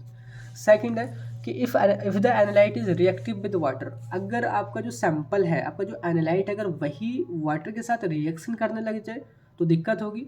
हमें रिएक्शन थोड़ी करानी है, हमें तो एनालिसिस करानी है एसिड और बेस की, ना कि वाटर के साथ रिएक्शन करानी है। तो तब भी हम ऑर्गेनिक सॉल्वेंट का चूज़ करते हैं या बोलते नॉन एक्वस सॉल्वेंट का यूज़ करते हैं। थर्ड है कि if analyte is very weak और very weak base, very weak acid, I am sorry मैं यहाँ हटा के लिख नहीं पाया, वीक एसिड और very weak base which does not completely dissociate in water. मैंने आपको बोला था ना कि जो वीक एसिड होते हैं और वीक बेस होते हैं वो कम्प्लीटली डिसोशिएट नहीं होते वाटर में, जिसकी मैंने अभी सिंपल आपको बताया था यहाँ पे जो था कि जैसे एसिटिक एसिड जो है वो वाटर में कम्प्लीटली डिसोशिएट नहीं हो रहा, मतलब कि अगर आप उसकी एनालिसिस करोगे तो 60% की तो एनालिसिस हो ही नहीं पाएगी, प्रॉपर एनालिसिस का रिजल्ट नहीं आ पाएगा। तो इस वजह से हम यहाँ पे इस यानी कि नॉन एक्वस टाइट्रेशन का सिलेक्शन करते हैं। लास्ट में है कि aqueous titration does not allow sharp and point for organic acid and base, कि जो हमारा वाटर वाला यानी कि जो पहले हमने पढ़ा था ना एक्वस टाइट्रेशन, उसमें कुछ सब्सटेंस के लिए जैसे कि ऑर्गेनिक एसिड हुए या बेस हुए, ऑर्गेनिक एसिड जैसे कि आपके लिपिड वगैरह होते हैं और कई सारे बेसिस होते हैं, तो वो लिपिड में ज़्यादा सोल्यूबल है, वो वाटर में सोल्यूबल नहीं होते, तो उनका अच्छे से शार्प एंड पॉइंट नहीं आता था एक्वस टाइट्रेशन में, इसलिए हम यहाँ पे नॉन एक्वस टाइट्रेशन का सिलेक्शन करते हैं। क्लियर हो गया कि क्या रीज़न है नॉन एक्वस टाइट्रेशन को चूज़ करने के। अगर हम इसके प्रिंसिपल की बात करें, देखो अभी तक जो प्रिंसिपल काम कर रहा था ना, वहाँ पे वो न्यूट्रलाइजेशन का प्रिंसिपल था, यानी कि वो आर्हेनियस की थ्योरी पर था। आर्हेनियस की थ्योरी क्या थी कि जो एसिड होते हैं वो वाटर में हाइड्रोजन आयन देते हैं और बेस जो है वो हाइड्रोक्साइड आयन देते हैं, लेकिन अब तो यहाँ पे पूरा का पूरा वाटर ही हटा दिया, मतलब कि आर्हेनियस की थ्योरी यहाँ पे नहीं चलने वाली। यहाँ पे थ्योरी चलती है Bronsted-lorry theory. Non aqueous titration is based on Bronsted-lorry theory, और इस थ्योरी के अकॉर्डिंग क्या है कि एसिड वो सब्सटेंस होते हैं जो कि एक प्रोटॉन को डोनेट कर सकते हों। प्रोटॉन बोले तो H+ आयन को जो रिलीज कर सकें, जो डोनेट कर सकें, उसको हम एसिड बोलते हैं। और बेस वो होते हैं जो उस हाइड्रोजन आयन को या कहें तो प्रोटॉन को एक्सेप्ट कर सकें। क्लियर हुआ, जैसे कि यहाँ पे मैं दिखा रहा कि एसिड है, ये हाइड्रोजन को ना डोनेट कर सकता है, प्रोटॉन को डोनेट कर सकता है, मतलब कि ये एसिडिक इसी वजह से है according to Bronsted Lowry theory. Base जो इसको एक्सेप्ट कर सकता हो उसको हम बेस बोलते हैं। एग्जाम्पल इसकी HCl, यहाँ पे H+ को रिलीज करके ये अमोनिया जो है इसको एक्सेप्ट कर लेता है, यहाँ पे NH4+ देता है और Cl- देता है, तो ये एसिड है, ये आपका बेस है। तो ये है आपकी ब्रोंस्टेड-लॉरी थ्योरी। यहाँ पे सॉल्वेंट का झंझट ही खत्म, सॉल्वेंट यहाँ पे थ्योरी में है ही नहीं। ठीक है, अब यहाँ पे ऑर्गेनिक सॉल्वेंट का आप इसी थ्योरी के अकॉर्डिंग यूज़ कर सकते हैं। अब बात करते हैं एडवांटेज क्या है नॉन एक्वस टाइट्रेशन के। तो देखिए जो रीज़न थे ना कि क्यों इस टाइट्रेशन को यहाँ पे आप लाए हैं, वही इसके यहाँ पे एडवांटेज हो जाएंगी। इसकी पहला है this titration allow the analysis of broader range of compound जो आपके वाटर में इंसॉल्युबल होते हैं। ऐसे कंपाउंड जो वाटर में इंसॉल्युबल होते हैं आप उनकी भी एनालिसिस इस मेथड से कर सकते हैं। दूसरा कि ये बेस्ट होता है वेरी वीक एसिड के लिए और वेरी वीक बेस के लिए।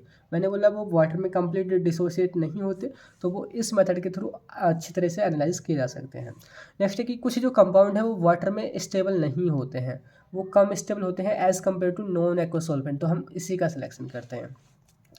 यहाँ पे ना शार्प एंड पॉइंट आपको मिलता है कोई भी वाटर इंसॉल्युबल कंपाउंड का। नेक्स्ट है कि इट ऑल्सो यूज्ड है helpful for analysis of lipid and organic compound. Lipid बोले तो जो ऑयली नेचर के होते हैं, जिसकी ऑयल कभी वाटर में नहीं मिलता है, तो ऑयली नेचर के जो आपके लिपिड वगैरह है, घी वगैरह है, तेल वगैरह, उसकी भी एनालिसिस इस मेथड से कर सकते हैं। क्लियर। अब बात करते हैं डिसएडवांटेज। तो यहाँ पे जो हमारा सॉल्वेंट है वो थोड़ा टॉक्सिक और फ्लेमेबल हो सकता है। देखो पहले हम वाटर को एज ए सॉल्वेंट यूज़ कर रहे थे, वाटर में ना तो आग लगती है ना ही वो टॉक्सिक है, लेकिन इथेनॉल मिथेनॉल वगैरह उनमें ना आग लग जाती है और वो टॉक्सिक भी हो सकते हैं। तो ये इसका डिसएडवांटेज हो गया, क्योंकि वाटर ना आपका सस्ता था, उस पर कोई भी खर्चा नहीं होता था, ये थोड़ा एक्सपेंसिव हो जाएगा। इसका डिसएडवांटेज क्या है कि non aqua solvent are expensive as compare to water, वो थोड़े एक्सपेंसिव हो जाते हैं। और नॉन एक्वस टाइट्रेशन ना आल्सो अफेक्ट होता है किसके द्वारा, टेम्परेचर, ह्यूमिडिटी, एटमॉस्फेरिक कंडीशन। अगर टेम्परेचर में बदलाव हो या नमी में बदलाव हो, ह्यूमिडिटी में बदलाव हो या प्रेशर चेंज हो, तो आपको जो रिजल्ट है नॉन एक्वस टाइट्रेशन का वो भी अफेक्ट हो सकता है। और इस टाइट्रेशन के दौरान आपने जो टेम्परेचर है उसको ना कॉन्स्टेंट रखना पड़ता है, और यहाँ पे ह्यूमिडिटी भी यहाँ पे मतलब कि नहीं होनी चाहिए। तो ये इसकी ना कुछ शर्तें हो जाती हैं जो कि इसके डिसएडवांटेज ही बोले जाएंगे। लास्ट में है कि सम सैंपल में not be compatible with non aqua solvent. कुछ जो सब्सटेंस है, कुछ जो सैंपल है फिर भी इन सॉल्वेंट के साथ भी कंपेटेबल नहीं हो पाते या इनके साथ भी वो अच्छे से घुल मिल नहीं पाते हैं। तो ये भी इसका एक डिसएडवांटेज हो गया। अब देखिए क्वेश्चन में जो हमारा पूछा था ना, वो पूछा था नॉन एक्वस टाइट्रेशन क्या है, उसका एडवांटेज डिसएडवांटेज हमने देख लिए, उसका प्रिंसिपल भी देख लिए। अब आपने टाइप बताने की कौन कौन से सॉल्वेंट यूज़ किए जाते हैं नॉन एक्वस टाइट्रेशन में, सारे आपने डिस्कस कर दिए एग्जाम्पल के साथ में। तो यहाँ पे 4 टाइप के नॉन एक्वस सॉल्वेंट यूज़ किए जाते हैं। एक है प्रोटोजेनिक सॉल्वेंट, एक है प्रोटोफिलिक सॉल्वेंट, एक है एम्फोटेरिक सॉल्वेंट और एक है एप्रोटिक सॉल्वेंट। देखो बहुत ही सिंपल तरीके से समझेंगे, वर्ड को सिंपल ब्रेक कर दो। प्रोटोजेनिक, प्रोटो का मतलब होता है प्रोटॉन यानी कि H+ आयन, जेनिक का मतलब जनरेट करने वाले, प्रोड्यूस करने वाले। ये ऐसे सॉल्वेंट हैं कि जो H+ आयंस को डोनेट कर सकते हैं या जनरेट कर सकते हैं। ठीक है, अभी हमने ब्रोंस्टेड लोरे थ्योरी के अकॉर्डिंग पढ़ा कि एसिड वो होते हैं जो कि इन्हीं हाइड्रोजन आयन को रिलीज कर सकते हो या जनरेट कर सकते हो। तो ये जो सॉल्वेंट किस नेचर के होंगे, एसिडिक नेचर के होंगे। अब जो एसिडिक नेचर का है ना, वो हम बेसिक सैंपल के लिए यूज़ करते हैं, उसमें बेसिक सैंपल जल्दी से वो डिसोसिएट हो जाता है अपोजिट नेचर होने की वजह से। तो यहाँ पे लिखा है कि प्रोटोजेनिक आर दो सॉल्वेंट विच गिव प्रोटॉन, जो कि प्रोटॉन देते हैं, क्योंकि जेनिक का मतलब होता है जनरेट करना, प्रोटॉन को जनरेट करने वाले। मतलब कि अगर प्रोटॉन ये दे रहे हैं मतलब कि एसिडिक होंगे नेचर के, क्योंकि ब्रोंस्टेड लोरे थ्योरी यही कहती है। और they use to enhance the basicity of weak base, और ऐसे सॉल्वेंट का जो यूज़ है हम वो वीक बेस के लिए करते हैं। ठीक है, क्योंकि वो इजीली इसमें डिसोसिएट हो जाएगा अपोजिट नेचर होने की वजह से। एग्जाम्पल इसकी ग्लेशियल या अनहाइड्रस एसिटिक एसिड। ठीक है, सेकेंड है प्रोटोफिलिक सॉल्वेंट। प्रोटोफिलिक, प्रोटो का मतलब प्रोटोन, फिलिक का मतलब होता है लबर, यानी कि जो प्रोटोन को अपनी तरफ खींच सके या तो एक्सेप्ट कर सके। अब ब्रोंस्टेड लोरे थ्योरी के अकॉर्डिंग क्या था कि जो बेस होते हैं वो हाइड्रोजन आयन को एक्सेप्ट कर पाते हैं, वो प्रोटोन को एक्सेप्ट कर पाते हैं, तो ये बेसिक नेचर का ही होगा, mean they are basic in nature. ये कब यूज़ किए जाएंगे, जब हमारा सैंपल एसिडिक नेचर का हो, तो उसको हम इजीली इसमें डिसॉल्व या बोलते हैं डिसोसिएट करा पाएंगे। एग्जाम्पल इसकी पायरिडीन है, DMF यानी कि डाईमिथाइल फॉर्मामाइड, इथाइलिन डायमाइड है, तो ये इसका एग्जाम्पल हो गए। तीसरा है एम्फोटेरिक। एम्फो जो वर्ड है वो ग्रीक वर्ड है जिसका मतलब होता है बोथ काइंड, यानी कि दोनों तरह का। टेरिक बोले तो फिट फॉर, यानी कि जो दोनों के लिए फिट हो जाए। वो ऐसे सॉल्वेंट यानी कि जो एक्सेप्ट करते हो प्रोटॉन को, साथ के साथ डोनेट भी करते हो, जैसे कि इथेनॉल है, मिथेनॉल है। इसको आप दोनों के लिए यूज़ कर सकते हैं, एसिड के लिए भी, बेस के लिए भी। ठीक है, तो यहाँ पे ना स्पेसिफिक सॉल्वेंट बन रहे हैं। देखो ये वाला सॉल्वेंट बेस के लिए होता है, ये वाला सॉल्वेंट एसिडिक के लिए होता है, ये वाला सॉल्वेंट दोनों तरह के लिए हो सकता है। लास्ट में है एप्रोटिक सॉल्वेंट। एप्रोटिक, देखो ये जो वर्ड जुड़ जाता है ना, उसका मतलब होता है अगेंस्ट या बोलते हो उसके बिना। प्रोटिक का मतलब प्रोटॉन, यानी कि ये जो सॉल्वेंट होते हैं ना तो प्रोटॉन को एक्सेप्ट करते हैं ना ही उसको वो रिलीज करते हैं या तो डोनेट करते हैं। और इनका जो यूज़ है वो यहाँ पे ड्रग को डिसॉल्व करने के लिए, जो वाटर में इंसोल्युबल ड्रग होती है ना उसको डिसॉल्व करने के लिए यूज़ करते हैं, यहाँ एसिड बेस के लिए यूज़ नहीं कर पाते। एग्जाम्पल बेंजीन है, कार्बन टेट्राक्लोराइड है, CCl4, ये इसका एग्जाम्पल हो गए। तो इस तरीके से जो आपका क्वेश्चन है ये हमने कवर करा है कि क्या होता है नॉन एक्वस टाइट्रेशन, उसके एडवांटेज डिसएडवांटेज और उसके सॉल्वेंट के टाइप वगैरह। अब लास्ट में ना एक क्वेश्चन और बचा हुआ है जो कि शॉर्ट में बनता है और आपकी यूनिट सेकंड यहाँ पे ऑलमोस्ट कवर। क्वेश्चन है कि explain the labelling and differentiating effect, जो कि शॉर्ट में पूछा जाता है। देखिए लेबलिंग इफेक्ट क्या होता है, लेबल का मतलब होता है इक्वल, जब तो इक्वल कर देना। तो पहले डेफिनेशन पढ़ दो फिर मैं आपको समझा दूंगा कि labelling effect is the phenomena. देखो फिनोमिना का मतलब होता है घटना। जो हिंदी मीडियम वाले होते हैं उनको ऐसे टर्म भी नहीं पता होते हैं क्योंकि बिल्कुल बेसिक से पढ़ना होता है। तो levelling effect is the phenomena in non aqueous solvent where all acid यानी कि स्ट्रॉन्ग एसिड और weak behave equally in basic solvent and all bases यानी कि strong and weak behaves equally in acidic solvent. अब मैंने ये क्या कह दिया, देखो हमने बोला था कि प्रोटोजेनिक अगर है तो वो बेस के लिए यूज़ होंगे सॉल्वेंट, अगर वहाँ पे हमारा प्रोटोफिलिक है तो वो एसिड्स के लिए यूज़ होंगे, क्योंकि ये प्रोटोन जो है उनको ये एक्सेप्ट कर पाएंगे, ये बेसिक मीडियम के होंगे। तो होता क्या है इस कंडीशन में, जैसे कि पहले क्या कंडीशन थी, जस्ट समझो कि जो हमारा पहला एक्वस टाइट्रेशन जो था एसिड के अंदर, जब हम स्ट्रॉन्ग एसिड को वाटर में मिलाते थे तो वो कम्प्लीटली डिसोसिएट हो जाता था, हाइड्रोनियम आयन देता था, मैंने बताया था। अगर वहीं पे हम वीक एसिड को वाटर में डिसोल्व करेंगे तो वो कम्प्लीटली डिसोसिएट नहीं होगा, नॉट कम्प्लीटली डिसोसिएशन।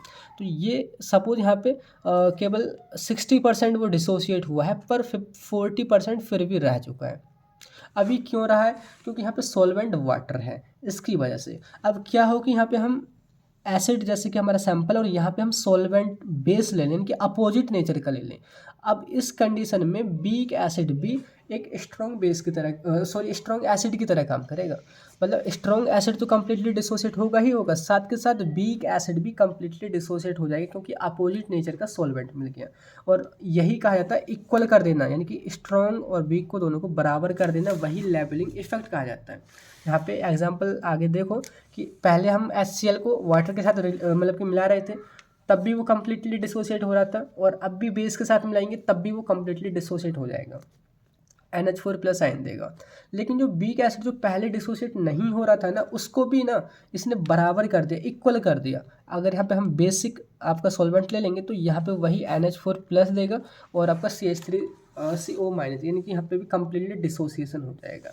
ये सेम कंडीशन फॉलो होती है एसिड्स के लिए, और सेम कंडीशन फॉलो होती है बेस के लिए, जस्ट अपोजिट कर दो। यहाँ पे एसिड की जगह बेस रख दो, यहाँ पे एसिड रख दो, जस्ट वही सॉल्वेंट एक्सचेंज कर दो। तो ये लेबलिंग इफेक्ट कहा जाता है। लेबलिंग इफेक्ट एक फिनोमिना है, किसके अंदर, एक घटना है, किसके अंदर, नॉन एक्वस सॉल्वेंट के अंदर, जहाँ पे ऑल एसिड यानी कि चाहे स्ट्रॉन्ग हो चाहे वीक हो वो बराबर बिहेव करते हैं बेसिक सॉल्वेंट में। ठीक है, जस्ट ऐसे ही जो स्ट्रॉन्ग बेसिस हों या वीक बेसिस हों वो बराबर बिहेव करते हैं किसमें, एसिडिक सॉल्वेंट में। यही है आपका लेबलिंग इफेक्ट। क्लियर हो गया? एक दो बार अगर नहीं समझ आए तो दोबारा से चेक कर लेना, आपको क्लियर हो जाएगा। दूसरा हम बात करते हैं डिफ्रेंशिएटिंग इफेक्ट। वर्ड का मतलब है डिफ्रेंशिएट करना, अलग अलग करना, सेपरेट कर देना। डिफ्रेंशिएटिंग इफेक्ट जो है ये जस्ट उल्टी एक घटना है, जस्ट अपोजिट। जैसे कि पहले यहाँ पे हम HCl को बेस में मिला रहे थे, अब क्या हो कि हम HCl को ही दूसरे एसिड में मिलाने लग जाएं, क्या वो अच्छे से डिसॉल्व हो पाएगा, क्या वो अच्छे से यहाँ पे कम्प्लीटली डिसोसिएट हो पाएगा, नहीं हो पाएगा। तो ये जो है ना डिफ्रेंसिएशन यहाँ पे होता है। तो यहाँ पे वही है कि differentiating effect is the phenomena in non aqueous solvent. ये भी एक फिनोमिना है नॉन एक्वस सॉल्वेंट की, where all strong acid differentiated if weak acid use as solvent, and similarly all bases differentiated if weak base use as solvent.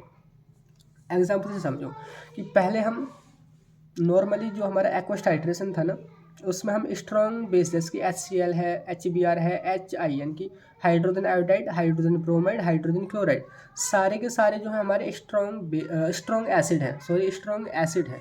इनको हम water में मिलाते हैं तो हर एक हाइड्रोनियम आयन देता है और इक्वली बिहेव करता है। All equally acts in water as strong acid, कोई भी डिफ्रेंसिएशन नहीं है।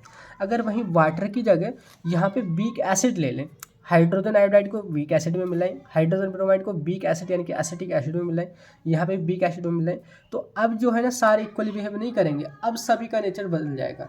एक बहुत ज़्यादा स्ट्रॉन्ग एसिड की तरह काम करेगा, एक मॉडरेट की तरह काम करेगा, एक बहुत वीक की तरह काम करेगा। ये वही है कि हाइड्रोजन आयोडाइड सबसे स्ट्रॉन्ग रहेगा, हाइड्रोजन ब्रोमाइड मॉडरेट रहेगा, हाइड्रोजन क्लोराइड थोड़ा और वीक रहेगा।